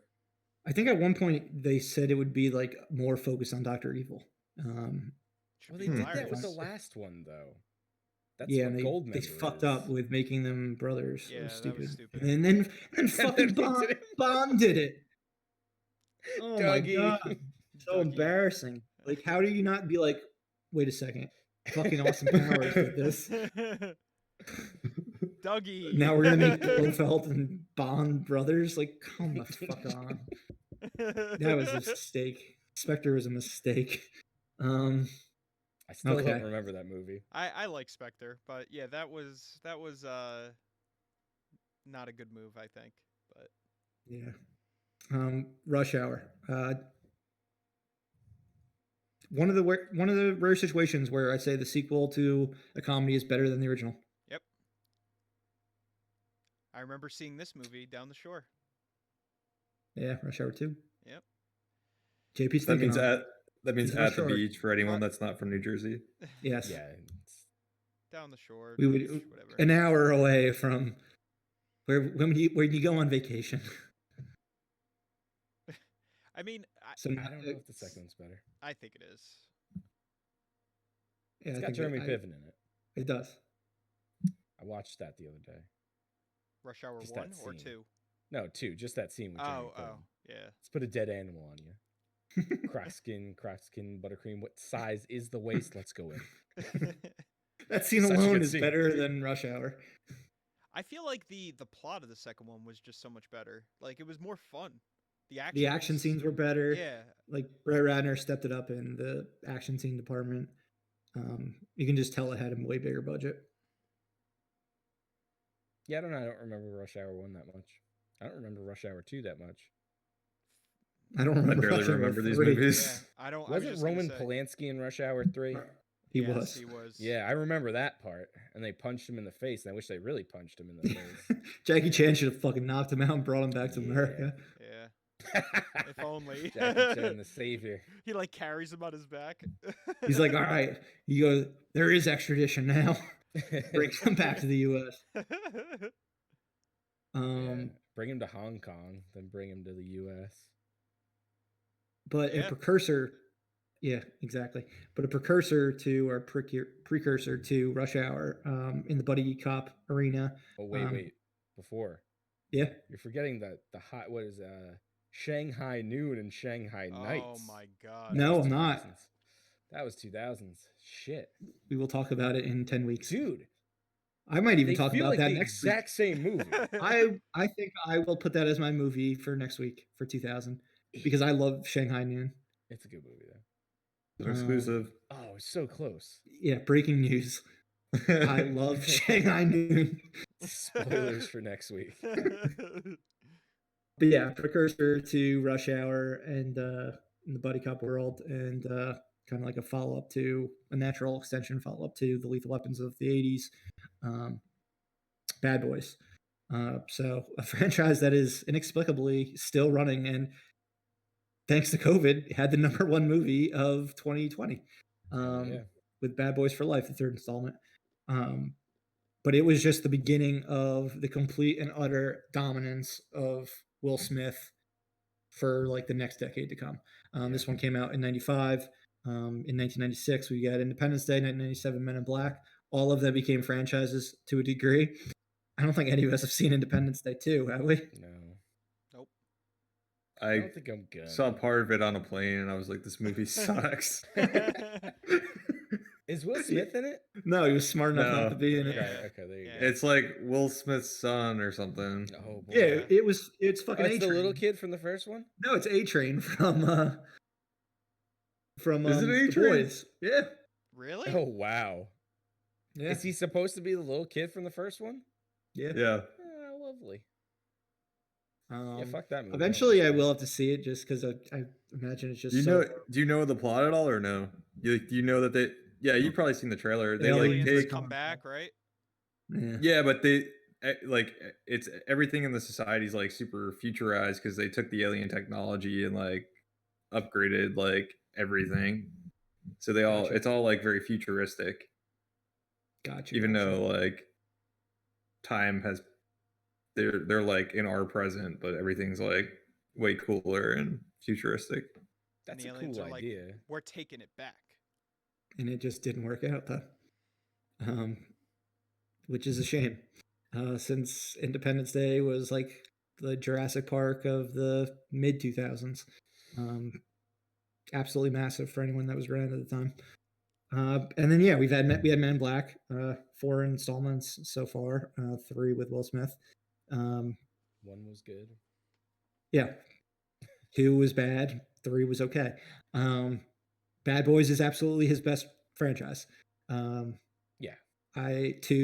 may actually get better every single time.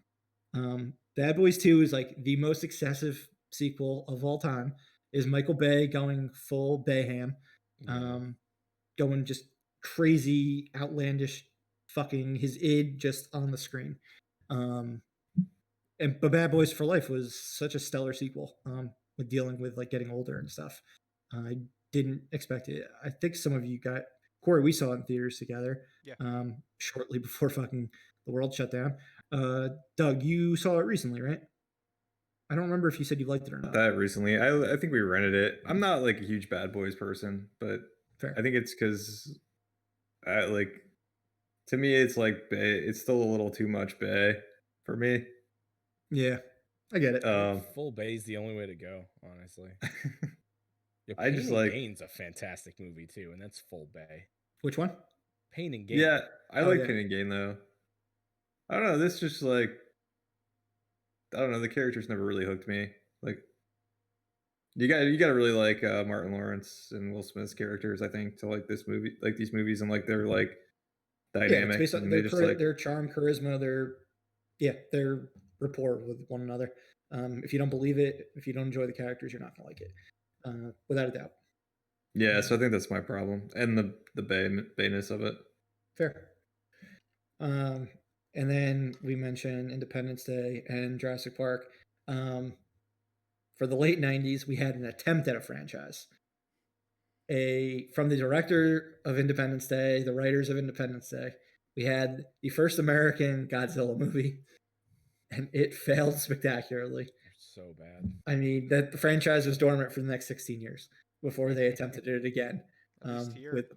With fucking here. They still continue making their movies in Japan. But as far as Hollywood goes, fuck man, they whiffed. So hard.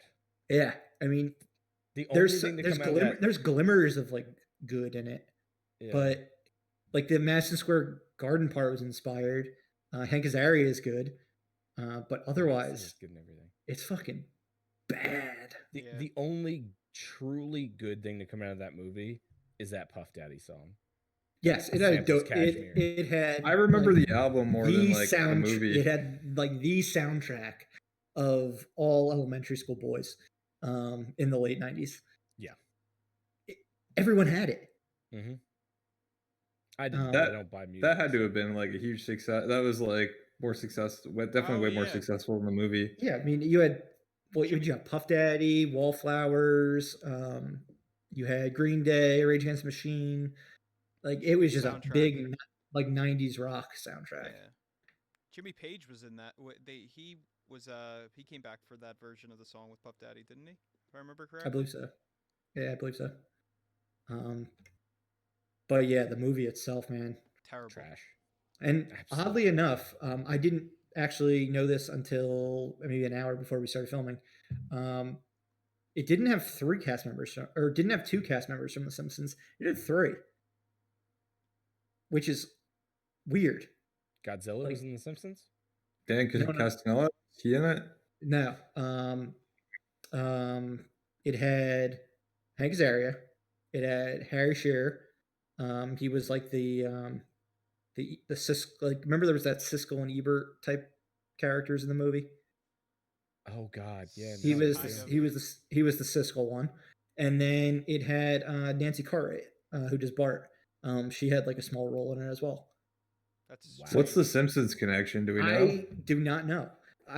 Maybe it was once one was cast, like once Hank Azaria was cast, he's like, all right, bring on fucking my boys and girls. That's peak Simpsons, right?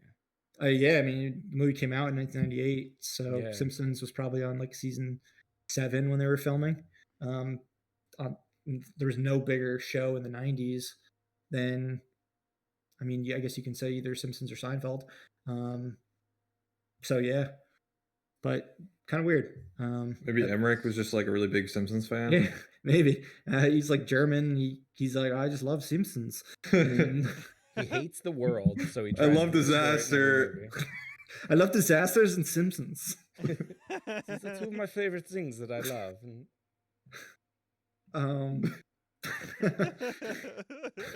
Yeah, but then the last 2 franchises are continuations. They didn't start in the 90s, but they had kind of reboots before reboots were things.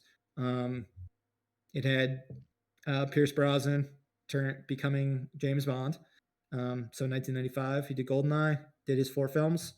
And then we had the Star Wars prequel trilogy, which there hadn't been a Star Wars film in 16 years. And it debuted, and people were upset. I bought tickets so many times just to see Duel of the Fates. It's the only thing I watched. Oh yeah, I definitely saw this movie at least 3 times opening day. I went first showing, I went again in the afternoon. I definitely saw it at night for the premiere. I'm just trying to remember if I saw it again that day, but I definitely saw it at least 3 times. I remember being so fucking pissed that you got tickets for opening day and you fucking brought Andrew Miklos instead of me. I was like, really? I was like, that motherfucker. Because I think you worked with your brother at the bagel shop, which was definitely illegal because we were in 6th grade. Yeah. We were like 12 years old. So I don't know what exactly happened there. But yeah, I was like pissed. I didn't see it until maybe like I guess Sunday when it opened, but then I saw the movie and I was like, okay, I guess it's not that bad. And I didn't see it because this movie was a disappointment. Yeah, I think I still liked it because it had lightsabers in it. I saw it so many times, and I was in Texas, so our closest movie theater was a 15-minute drive, maybe. So my parents definitely fucking hated me because I was like, I want to see Star Wars. I want to see the Star Wars. I want to keep seeing the fucking Star Wars. And yeah, I went like 4 times in the opening weekend or something like that. It was ridiculous. Did your parents sit through it with you, or did they just like, all right, Yeah, have a nice life, JP? I think it was a combination of my parents and my brother. And one time they dropped me and a friend off. And then maybe one time I snuck out of the house and ran like for like 20 miles to the I think it was just a combination of friends and whoever the fuck I could get to go see the movie with me, just because I wanted to see Darth Maul fight Obi-Wan and Qui-Gon. Yeah, and you were in Texas for this one too. You were back for the sequels, but you were down south for Phantom Menace. But Yeah. we saw fucking Attack of the Clones and Revenge of the Sith so many times in theaters. Yep. Yeah, I don't know why. I don't think I saw Revenge of the Sith. I think I just saw it the one time with you guys on opening night, and I don't think I ever saw it again. Really? Oh yeah, Revenge of the Sith was fucking hated that. Yeah, it was the movie. three Revenge of of us the and my Sith was brother. different because we like by that point we were like all had girlfriends and it was senior year of high school, so we weren't going like to see a movie every fucking 5 seconds. I do think we like it. I'm pretty sure we saw Revenge of the Sith twice Did together. But yeah, or Attack of the Clones, we saw that so many fucking times. We definitely snuck a sandwich into Attack of the Clones. Dude, I can still remember the Like Mike trailer, like just from seeing that trailer so many times that summer, from seeing it in Attack of the Clones. Yeah, dude, I can probably still name every trailer we saw during Attack of the Clones because we saw it maybe 3 times opening weekend. Do it right now. Let's go. Minority Report, Like Mike, Signs, Road to Perdition, maybe. We got a fact check. No, I can't. But I do know like Mike and Minority Report was there every single time. I feel like you because basically got that right. Road to Perdition's the only one I'm unsure about. It opened the same summer, but maybe Men in Black too. I wish there was a website that would tell you what trailers were attached to movies. I guess it's kind of an impossible thing to that would be an impossible thing to compile. Did Rain on Fire open in the summer of 2002? Because if it did, I think we saw that as well. Rain of Fire? Rain of Fire, the one with Matthew McConaughey. With the dragon in 2002. Yeah, then I think that was one of them. Is that the one with Sean Connery as the dragon? It was a Fox action movie in the summer of 2002. Yeah, July 12th, 2002. Yeah, we definitely saw that trailer. Bald McCons and Christian Bale. Yeah. And Gerard Butler. But Pierce Brosnan Bond, JP, you fucking big fan. JP loves them. You fucking are diehard. It's really just GoldenEye. And I hold it in such a high regard that it makes up for every other one of those movies that he made. The second one's not bad. What is that? Tomorrow Never Dies? No. Is it Tomorrow Never Dies? No, I think so. I think it was Tomorrow Never Dies, World Is Not Enough was after that, and then Die Another Day. Am I on base, I think? Tomorrow Never Dies, World Not Enough, and Die Another Day. Yeah. And yeah, that's correct. GoldenEye was the first one. Yeah. Yeah, GoldenEye is just too good, honestly. I haven't watched it recently. I need to. It probably holds up better now. I have no idea. Think so? No, I'm just saying that because I don't think so. I don't think it'll. Doug's confident that it's trash.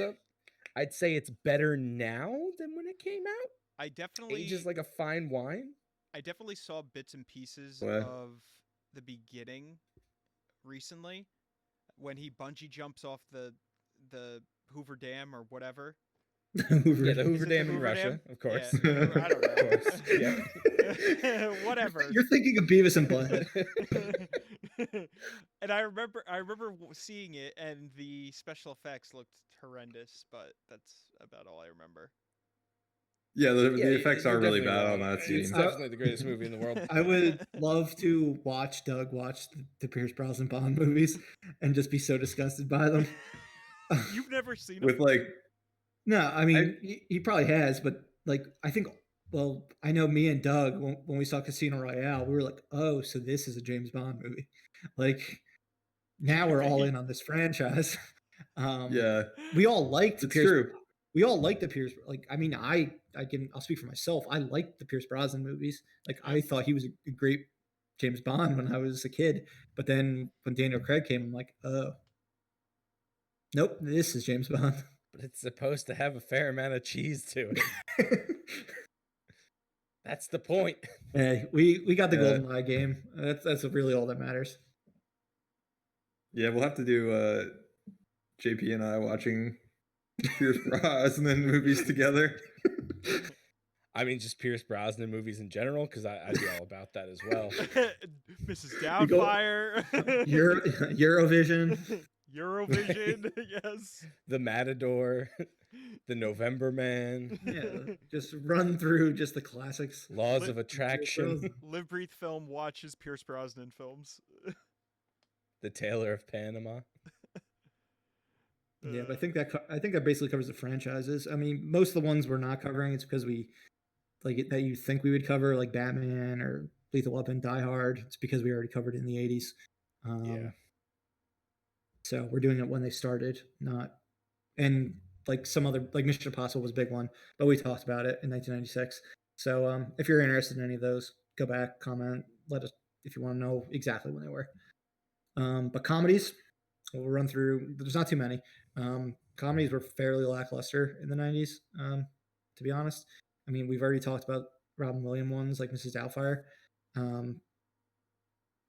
But the two big stars, really, of the 90s, Adam Sandler and Jim Carrey.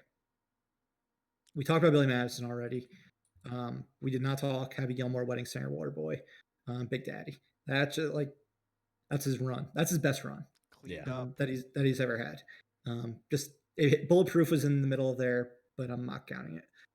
It was different. It was an R-rated, like it was trying to be like a 48 Hours, Beverly Hills Cop type one, like a buddy comedy. That's its own thing.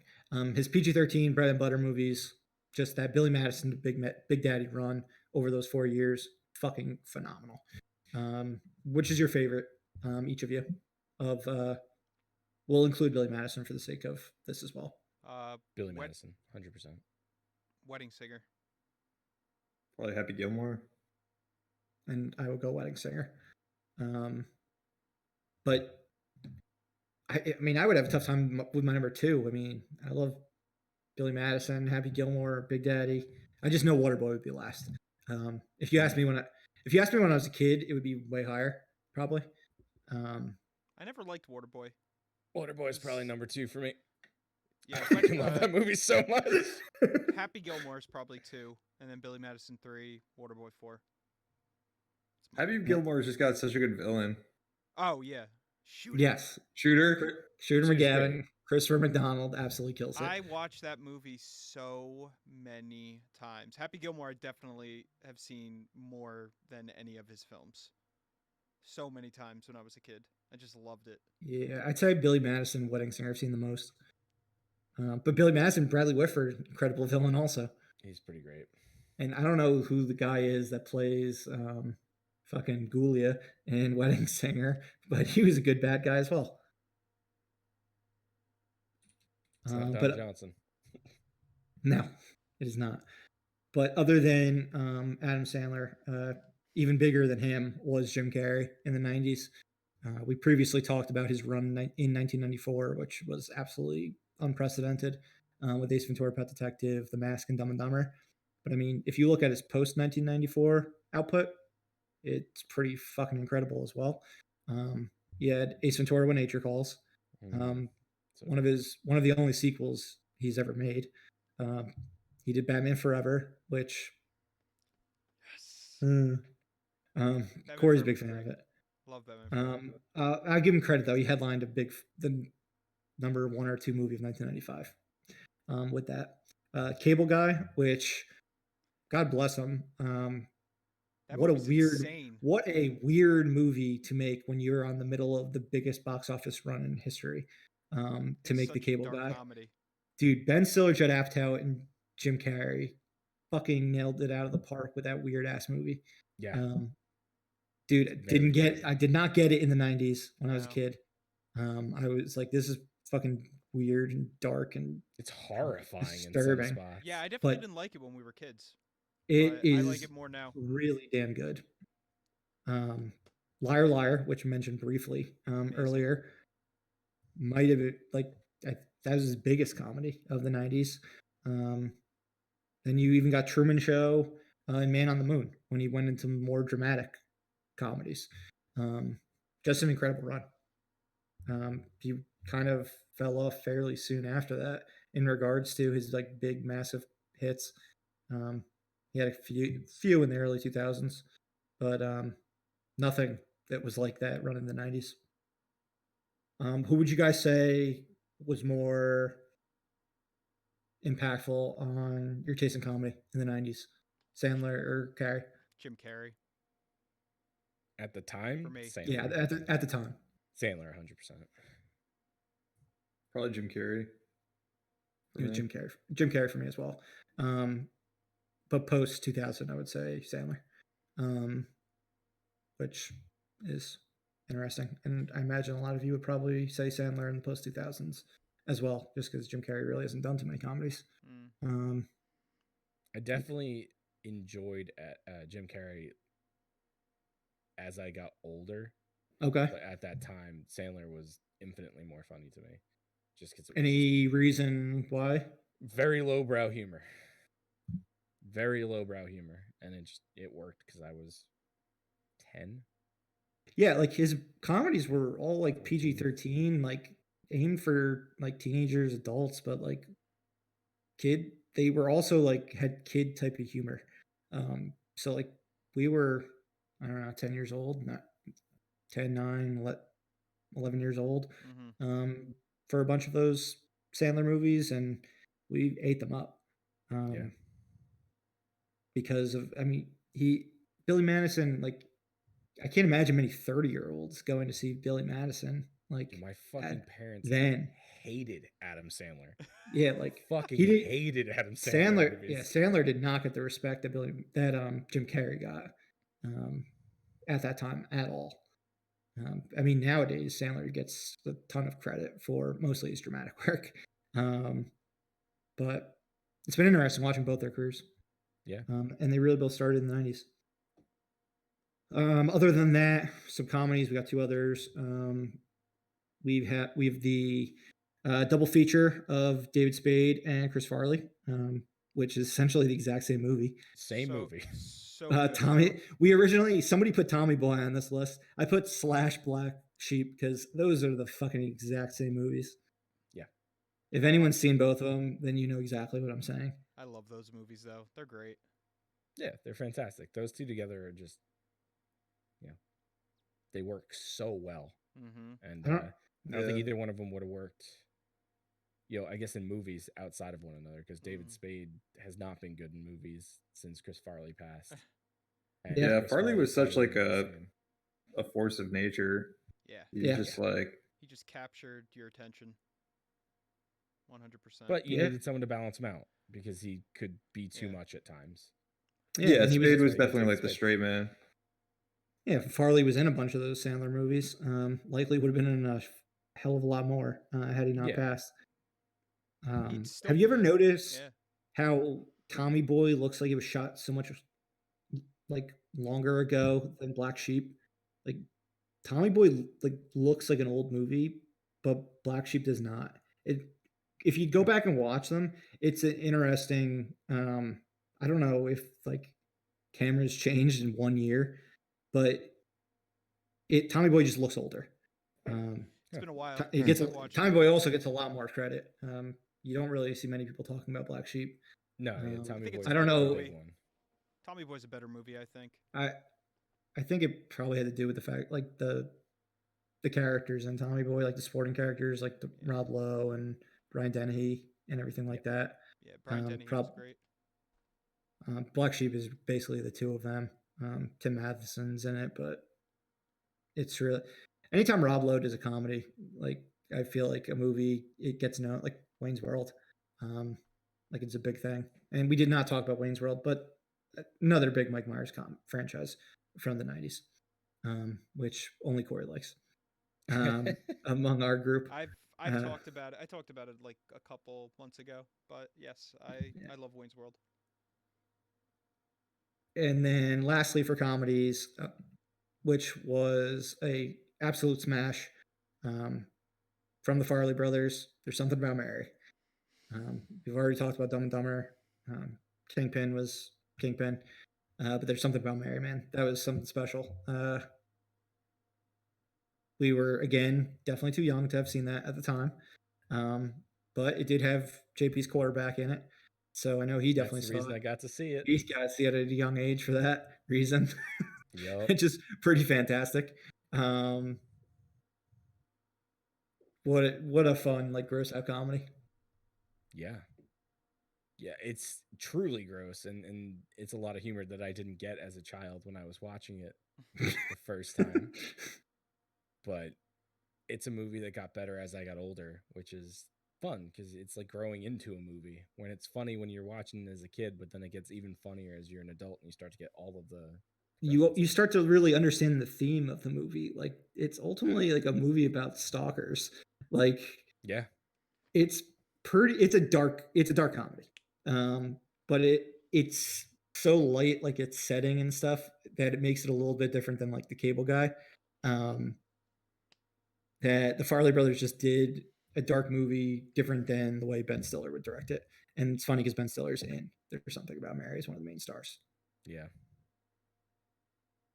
There was one other comedy, two other comedies that I don't think we touched on, and one of them I think would be In and Out.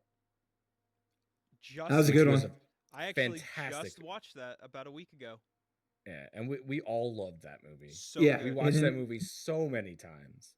And it's still In and Out is classic. It still holds up even now. It's still amazing. And it was filmed in the town next to us. The finale of the movie. Oh, really? Was it? Really? That's awesome.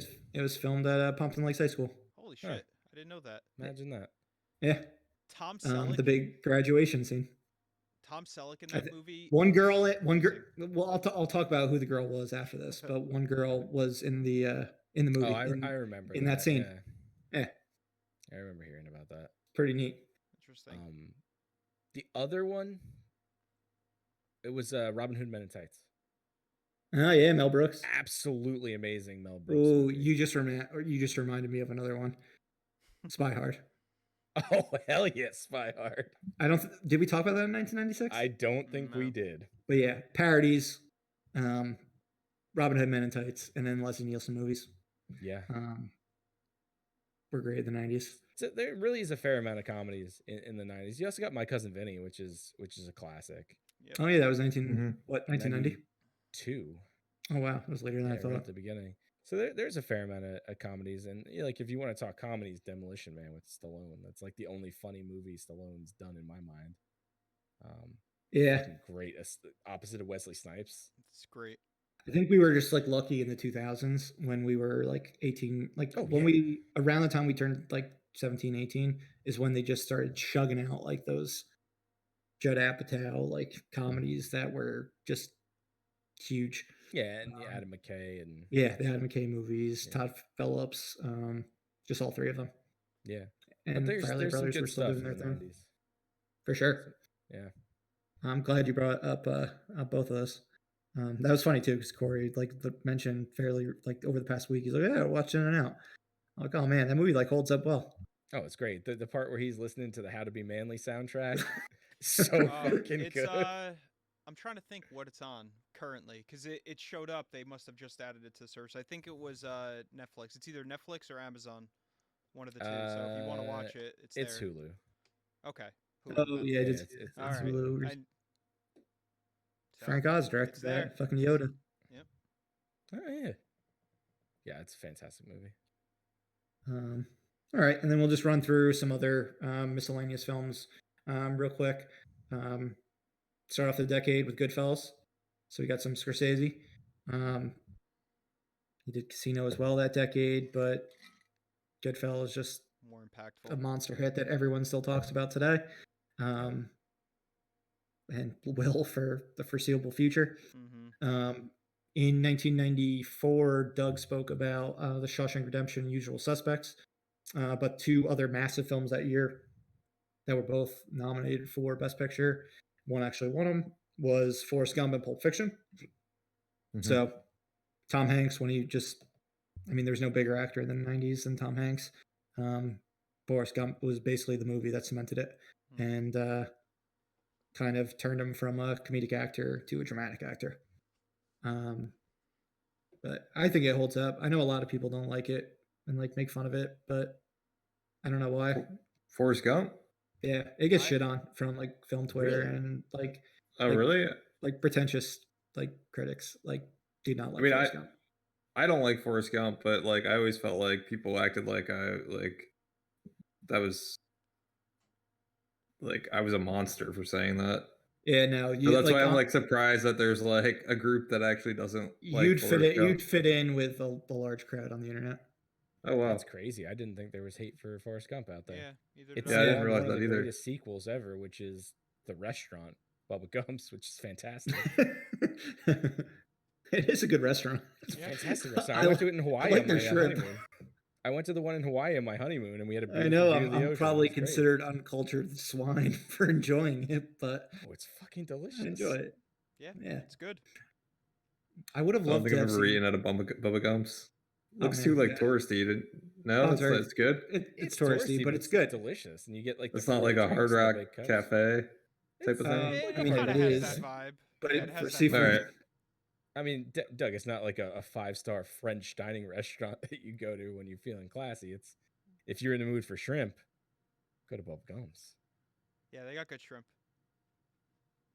but Maybe next time I'm in like a touristy area and there's a Bubba Gump, I'll go and have some shrimp. It's one in You Times get good Square the drinks next there, time you're too. up here.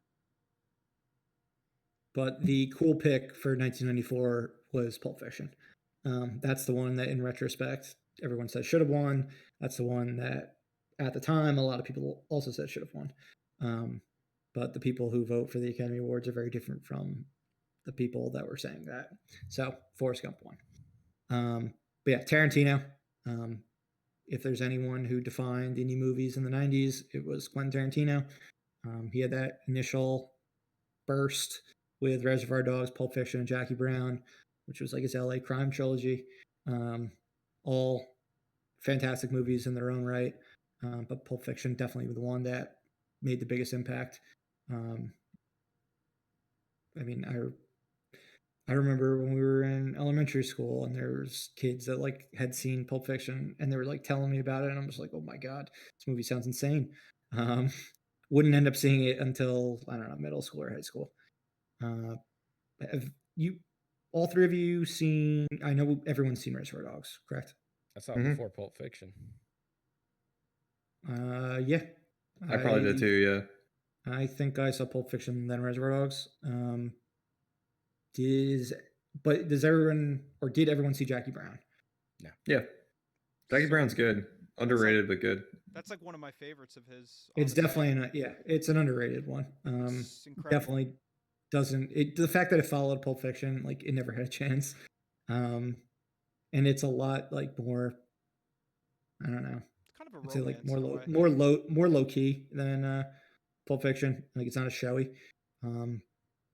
In the dialogue is probably JP. I'd say you probably would say the dialogue is some of his better dialogue that actually sounds like human beings would speak it. Yeah, that's crazy. But yeah, Pam Grier yeah. and Robert Forster. Robert Forster. Yeah, that, I mean, they were so good together. Like their chemistry, they killed. Yeah, it. no, they were the best part of the movie. But then you also had. Yeah, you had Michael Keaton, you had Sam Jackson and Robert De Niro together. They were awesome together. De Niro's like the biggest like pothead criminal. He's ridiculous in it. That's one, JP, you got to check out eventually and report back to us. Yeah, I'll definitely watch it at some point if it's somewhere. If you ever need to borrow the DVD, you can borrow it. Or I Blu-ray. Blu-ray. Blu-ray. You got PS4. I do somewhere. But you got to watch Girl with the Dragon Tattoo first. Yeah. And I'm leading with Girl with the Dragon Tattoo because we are talking about David Fincher next. Hey. Your boy. I love that. David Fincher. Look at that segue. Fuck That- yeah. Worked beautiful. Flawless. Couldn't have been better. We got Seven and Fight Club. Two great movies. He had a couple other ones in the 90s, but those were his two defining ones. Very different, but both with Brad Pitt. I still gotta watch The Game. That's good. You gotta watch The Game with the girl with the dragon tattoo. Yeah, Game's Um, very good. The Game was his movie that he made in between Seven and Fight Club, for those that are unaware. What do you guys prefer between those two? I mean, they're both considered classics of the 90s and Seven. of really For all me. time. Yeah, I'm a Seven 7 for guy me. myself. 7. Fight Club, Okay, so am I. Fight Club I like, but I never was absolutely in love with Fight Club. I like the performances, but the movie was a little too weird for me. Yeah, I was gonna say it's kind of a weird one. I like The it. ending and like I don't know, the ending doesn't really. But that's also one that I haven't watched, recently. Probably, it's probably been at least 10 years since I've seen it, so I need to revisit it. 7 I'll watch usually once a year. Yeah, 7's really good. It's always on Seven- TV too. Mm-hmm. And Seven was the beginning of him making serial killer stuff, Yeah, it's which true. he Love absolutely. Zodiac. We wouldn't have Zodiac. We wouldn't have Mindhunter. We wouldn't even probably have the girl with the dragon tattoo. So, dude's fucking good with serial killer movies and television shows. And that It said something. I was about gonna it. say he was never better with Seven, but he was better with Zodiac. Oh, Zodiac is a masterpiece. Yeah, Yeah. that's It's a definitely, I think, better. masterpiece. But I mean, Seven has been ripped off, imitated, whatever word you want to use, ever since 1995. Because Um, that twist, Yeah, man. I twist. mean, What's in Yeah. the box? Yeah, I mean, how many times do you hear people say like, "What's in the box?" What's in the And- box? dude, if people say it in just a casual way, talk Yeah. like, I'm just, what's in the box? Yeah. Immediately. I mean, immediately. Fight Club has an amazing twist as well. Yeah. Yeah, I mean the twist at the end of Fight Club is fantastic. Did you guys see that coming, or did you? No, I I had no didn't. fucking Yeah. idea. No, I didn't see it coming. Nope. It was I what, think it was 1996? It was 99. 99. believe I I was was- a dumb. I believe I was spoiled, so I knew it was coming. Yeah, I mean, it's like I think now had I seen a movie like that with a twist, like I might have actually had a shot at seeing it coming. But yeah, I was dumb like JP. I'm just like, this makes Yeah. sense. Yeah. I thought it was awesome. It's nice to not have that kind of stuff spoiled, and it's cool that it's the same guy the whole time, and they're working their way towards the entire end of the movie where they start blowing up the buildings. They've been making bombs this whole fucking time. It's cool. It's a neat movie because like Memento touches on it too. It's a movie where you don't actually get the whole story, and when you do finally get the whole story, you're like, holy shit! Like it puts into perspective what you've been watching this whole time, and it really makes you feel like you're watching a story with very spotty memory of it. And I think that's neat. Fight Club is definitely up there. It's very close to 7 for me. Since we're talking twists, what about Sixth Sense? Were you guys? Did you see that coming? No, I got spoiled. For me. No, That got I didn't spoiled for see. me also. I didn't see it coming. It did not get spoiled for me. I- I did not see it coming. I was I'm like, like mad right now thinking that I get spoiled. I would have loved to have seen that not spoiled. I never really cared for Sixth Sense. It never. I don't know. Oh boy, that's bad opinion. That's a bad take. Maybe I really like Sixth Sense, but like if you know the ending of it, I It's not feel like worth it kind watching. of ruins the movie. Like Dude, I went that- into the movie and like I had no idea what was going on, so it was just like we got to the end and like everything gets revealed and it was just like I was just like holy shit, like Dude, they like Sean- show you how they like if you were paying close enough attention, like you would have realized what was going on. So yeah, it was just like a different experience for you, and I you should- mean, you should go The back and fact- beat the shit out of whoever spoiled that movie for you. it was a fucking girl. I'm not gonna beat a shit out of a girl. then don't beat the and, shit out of and her. she was younger than me. Yeah, I take that Uh, back. I gotta rewatch it. I don't remember the movie like leaving a huge impact on me, other than the twist. I mean, the No, that's- twist that's like fair. left a huge impact on everyone. That twist was Yeah, it talked was- about more than any of these other two The movies. twist was great. 7 and but Fight Club. It's Yeah, it was the twist of the it 90s. was the twist. What a twist! I mean, like we talked about Usual Suspects. It was similar in that regard, where yeah. the thing is, it's in front of you the entire time, Yep. and you just don't know it. Yeah. I will say the twist in Usual Suspects wasn't that great. When I watched it, I was like, Really? this is not a good. It just seemed it was nowhere near The Sixth Sense in terms of a twist. You Yeah, it mean was that like the breadcrumbs aren't as like it well seemed a done? little predictable, and then at the end, I was like, I really don't give a shit if this guy was Kaiser Sose the whole time because like, I don't know, it wasn't as impactful as Bruce Willis being dead the whole time. You just spoiled the 30-year-old movie. Bruce Willis was dead at the end of Sixth Sense. Yeah, I mean, and it kind of forced. I don't know if it like forced maybe, but it felt like M. Night Shyamalan was like, I gotta do movies with twists from now on, and Yeah. he never had as good of a twist as The Sixth Sense. That was kind of like He was peak. known. because That was that his shtick. that was the one he was probably working on for so long. Yeah. Um, That was his shtick But- for like so many years after that. It's like 15 years of working up to getting to make your first movie, and then you're like, I have nothing else after Although this. Split was good. That was almost as good as his twist with The Sixth Sense. I didn't think it was that good. Really? No one knew. Yeah. No one. The that twist? Was the twist. That it was just all him the whole time? That the movie was in the Oh. same universe as whatchamacallit. Oh, I didn't think that was a good twist at all. That wasn't really a twist. It wasn't. do you mean? I thought it was shitty. Okay. That wasn't really a twist. That it was a pseudo sequel to Unbreakable. I felt like that was tacked on. Okay. Signs was a good movie though. Nah. That movie was Signs- terrible. Signs was awesome. Garbage. I didn't like And it. I Signs don't really was think, good.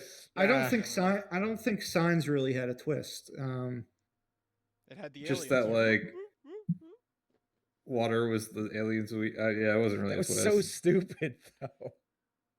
I would- remember Scary what about- Movie ruined that movie for me because the aliens They just God. walked across the thing. It was the two dogs humping in the front, and then the alien just walks. But yeah, I past, and mean, they do we're the still dance. watching M. Night Shyamalan movies in 2020. I mean, I think it probably, for the most part, it has to do with the fact that, like, he nailed The Sixth Sense, and Yeah, you guys are watching to see he if has, like- he comes back to he make has another like, good yeah, movie. he's got like unlimited fucking like second chances because of The Sixth Sense. Glass It's pretty was good. wild. Glass was solid. I liked it. Yeah, no, Glass had some good stuff as well. I do have one other honorable or one other movie I mentioned. Heat is another one from I think came out in yeah, we did. '95. We did mention Michael Mann and Heat before. Yep. Heat was a very solid action thriller, inspiration for what feels like the inspiration for The Dark Knight. Yeah. A very long The one whole too. front, the whole Heat is first like scene. 3 hours. Yeah, no, Michael Mann had killer 90s. Last of the Mohicans, Insider, and I think those were his three in the 90s. A lot of Michael Mann talk today. We talked about Manhunter also. The Insider, I thought of fucking Inside Job for a second. Bank robbery? Last of the Mohicans. It's a great movie. And then I skipped to get to The Sixth Sense twist, since we were talking about twists. One of the other major auteurs of the 90s, Paul Thomas Anderson. Boogie Nights, I didn't mention in 1997, but it's easily one of my favorite movies of all time. Great movie. Agreed. Yeah, Magnolia as well in 99, which we've talked about being like the most stacked year ever. Magnolia I've never seen. Is that Tom Watch it. Cruise? Yeah. Yes. I know. I watched the I don't other think I've Tom seen that Cruise. either. Yeah, I gotta check that out. It's on one of the streaming platforms. I think it's Showtime. Showtime Anytime or Showtime. If you have cable, you definitely have it for free. I would definitely recommend watching it. It's weird, but the cast is beyond incredible. Philip Seymour Hoffman, John C. Reilly, Tom Cruise, Julianne Julianne Moore. Moore, A flower. William H. Macy, I believe. Yeah, Flower, Frogs.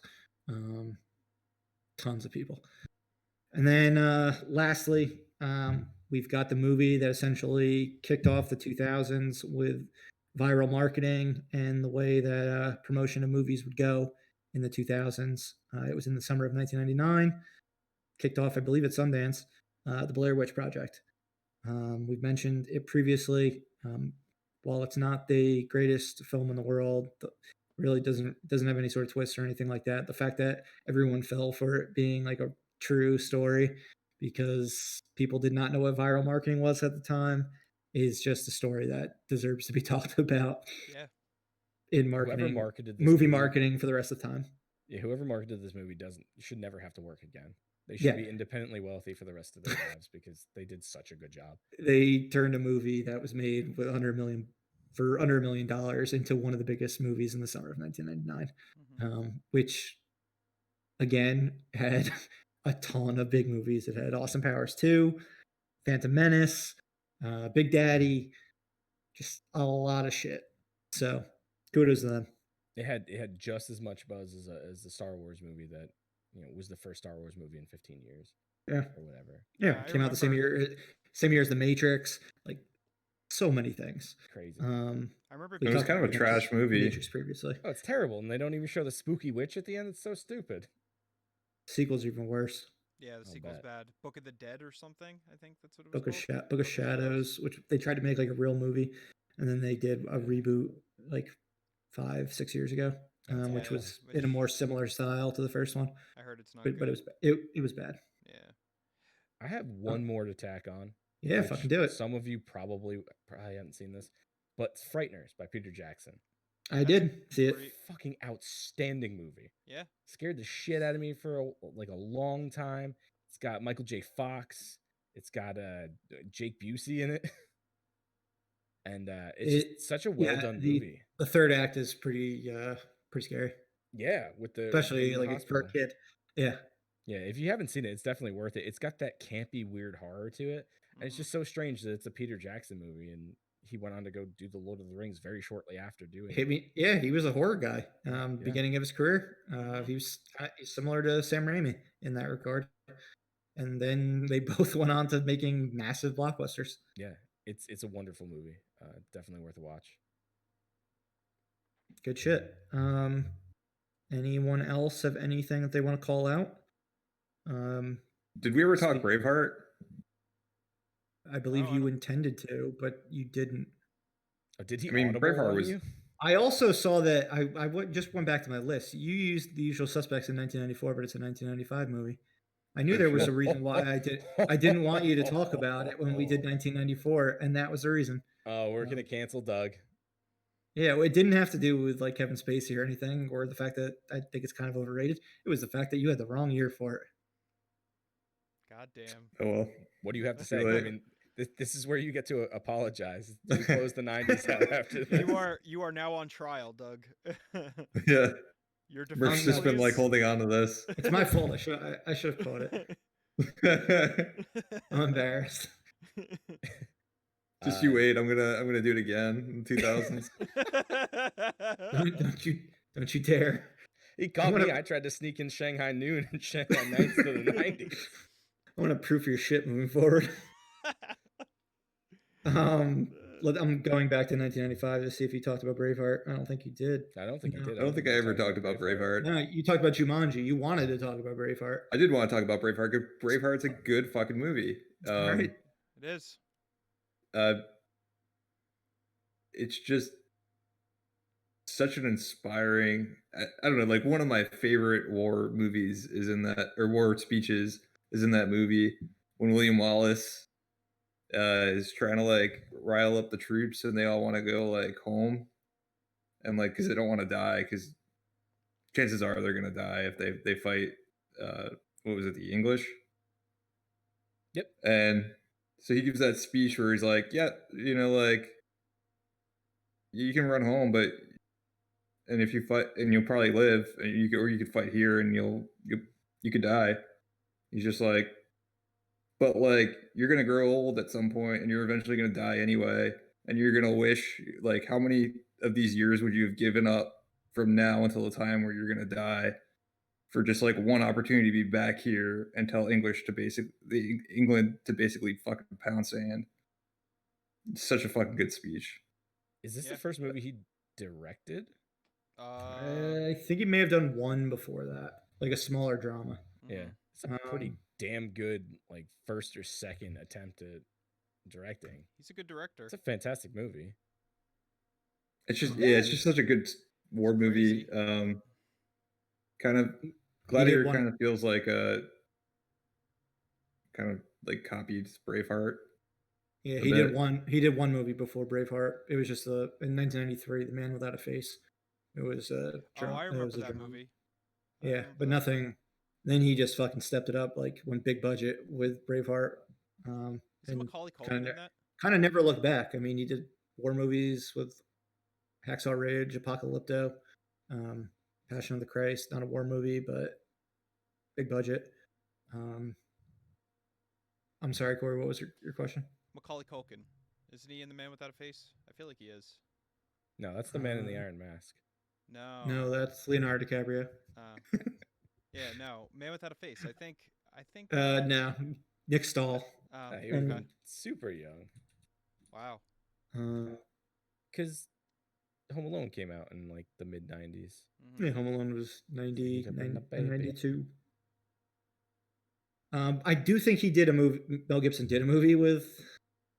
I'm looking at Mel Gibson's Wikipedia picture. It Dude, says he was in. Oh it's yeah, frightening. he's a crazy man. It says he was in Casper. Mel Gibson. You have a quick Remember cameo. That's gonna bother me. Was he a voice of one of the ghosts? Maybe. Oh. It says it was just a cameo. Oh. So. Oh, Corey, I think you're thinking of Elijah Wood with Mel Gibson in a movie in the early Maybe. '90s Maybe. because they did a movie together. I actually have one. I have one more to add to the '90s, and I know Murph at least knows. Clearly, this movie. we fucking love the '90s. Yeah. Like Yeah, we said at the start of this, we're '90s kids. Just wait till we get to the 2000s when we saw Yeah, it's gonna be movies a like every fucking single week. Yeah. Two-parter. Probably. So Murph Let's has seen hear it. this. Airborne. I kind of thought you were going to say that. Airborne. I forgot about it. It's with. I'm trying to remember who's in it. Jesus Christ. Seth Green.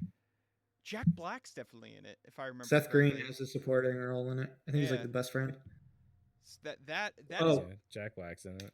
I got one more. that might be one of the most '90s movies I think I've ever seen, other than No, like, I'm one upping you on '90s Empire movies. Records. No, Trojan War Oh, fucking Trojan War. with Will Yes. Friedle from Boy Meets World and Jennifer Love Hewitt. His search for a Trojan condom, Yep. Props. so he for could that lose his one. virginity. How did we that find out about movie- that movie? Because I don't think we, I've seen this movie. we stumbled. Oh man, you gotta watch it. It's It is great. it's a funny '90s movie. Because you stumbled upon it like way after we saw American Pie. No, you showed Was me it me? it. We'll Yeah, I talk think it about was where just at we your house or something. we'll like talk that. about where we watched it afterwards. But yeah, you introduced me to it. I think you had seen it already on like HBO Maybe because I think it probably aired a lot on HBO. It seems like the type of movie that would. because it was definitely What is this movie about? Because I've never even heard of this movie. It's All right, great. so Eric from Boy Meets World, he gets the opportunity to sleep with the girl of his dreams, and he has to get condoms because they're at her house and she doesn't have them.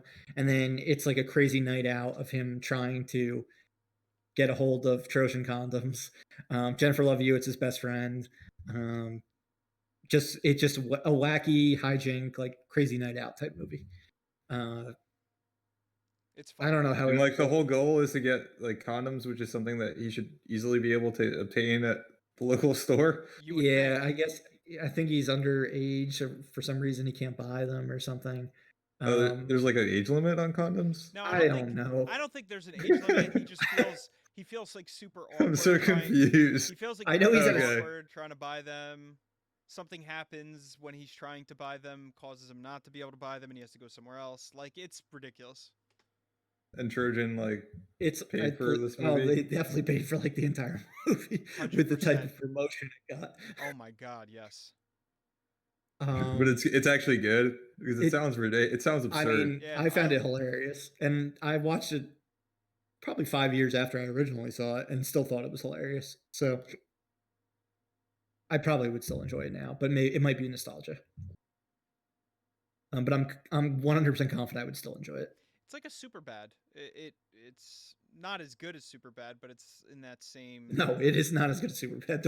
Don't get Doug like that idea to Doug's head but anywhere it's like Superbad. It's that type of movie where it's just like a night out, teens and their night out, like just all this crazy shit just starts to happen.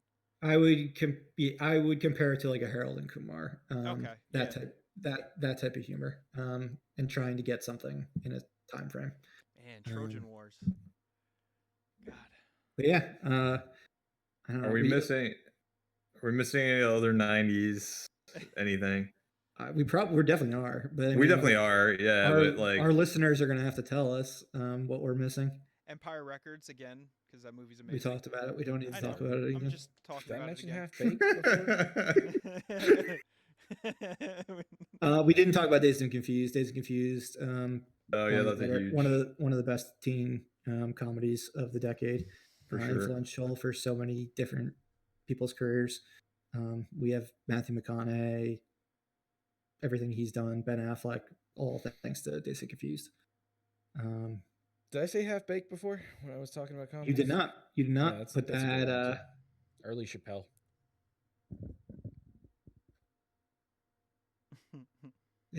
Nutty Professor. That was a massive comedy in the 90s. Yeah. Actually a franchise. Yeah, unfortunately. But I mean, Chappelle was in that, and man, he got his ass kicked. He was a Nutty Professor. But he loved. I felt so. Yeah, bad he's the same comedian that makes fun of Sherman for like brutally bad. Like I forgot about. And that was is that Chappelle? Yeah, Chappelle. Jesus, I forgot about that. It is. That is a young Dave Chappelle. He's got his shit locks. I guess I didn't know who. I must not have known who he was at the time because I was just. Yeah, it was in between Robin Hood Men in Tights and Half Baked. Wow. Yeah, and I think that was really it for Eddie Murphy in the 90s. Yeah, Dr. Dolittle, which was also a franchise.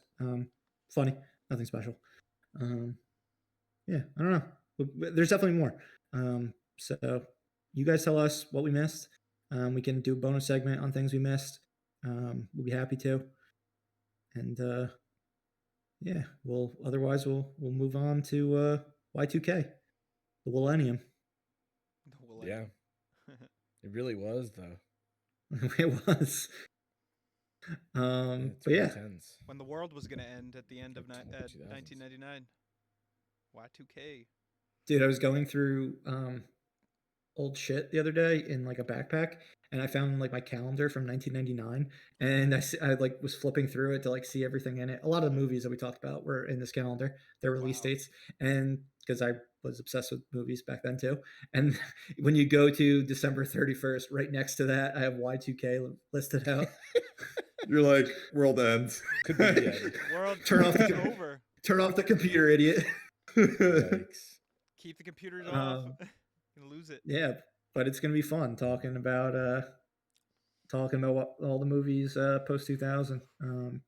Because like we said, we saw a shit ton of them. Yeah, that's all we got for today. Should we discuss how we're gonna be doing that from now on? Because yep, it's coming right up. Cool. But yeah, thank you for listening. And if you watched it on Twitch for the first time, special thank you to you. I guess you saw our social media posts. But for those who are unaware, we did create a Twitch account. So follow us. It's what is it? /LibReadFilm? Yeah, twitch.tv/LibReadFilm. Beautiful. We're gonna be looking to do. If we end early, we're more than welcome to do questions and answers and stuff on there as well. Perfect. Yeah, and we'll be we record around 8:30 p.m. Eastern Standard Time every Monday. If we're not going to, we'll let you guys know on social, and we'll put up reminders to make sure you get to hear the when we fuck up and everything like that. The stuff we edited out of the show, you'll actually get to see that, and I don't know, it's some of our funniest stuff. Oh, for sure. But, yeah. I mean, give us a follow on there if you can. Yes. And it'll give you a notification when we go live. We have our schedule up there as well for when we'll be recording. We'll be up to date. But other than that, JP alluded to this. So next week, when we begin our yearly film series with the year 2000, it is going to become a bonus segment exclusively on YouTube. So please make sure you subscribe to our YouTube channel. If you have listened to our yearly film series, where each of us covers a film from the year that we're going through. We go through literally next week we'll do 2000, then 2001, 2002, et cetera, et cetera. We go through a film that was really memorable to us at the time or still. Doesn't have to be a great movie. Could just be a guilty pleasure. So just something we enjoy. Yeah, they're typically not great. They're exactly. They're movies like Trojan War.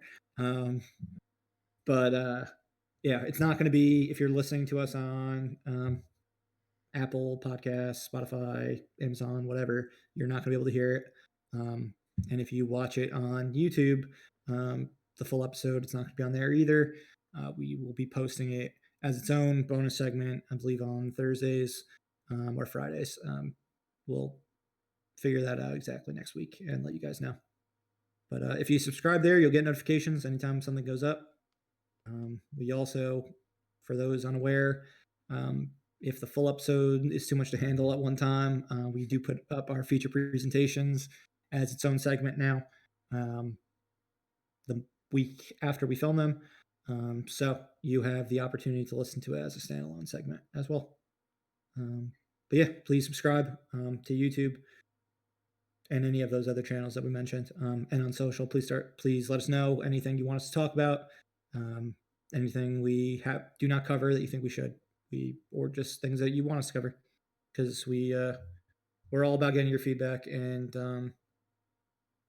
giving you what you want to hear, because the whole point of this is for you to enjoy listening to it, not just for us to do our usual bullshit chatting that we already were going to do.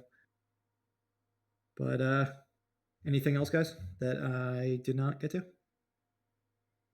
It does it for me. Yeah. 90s being put Yeah, I to think you rest. covered it. Close the book on the All right, then. 90s. Yeah. Beautiful. All right, 90s are then. over. 90s are over.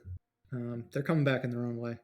90s nostalgia will be here soon enough. We've had our 80s nostalgia.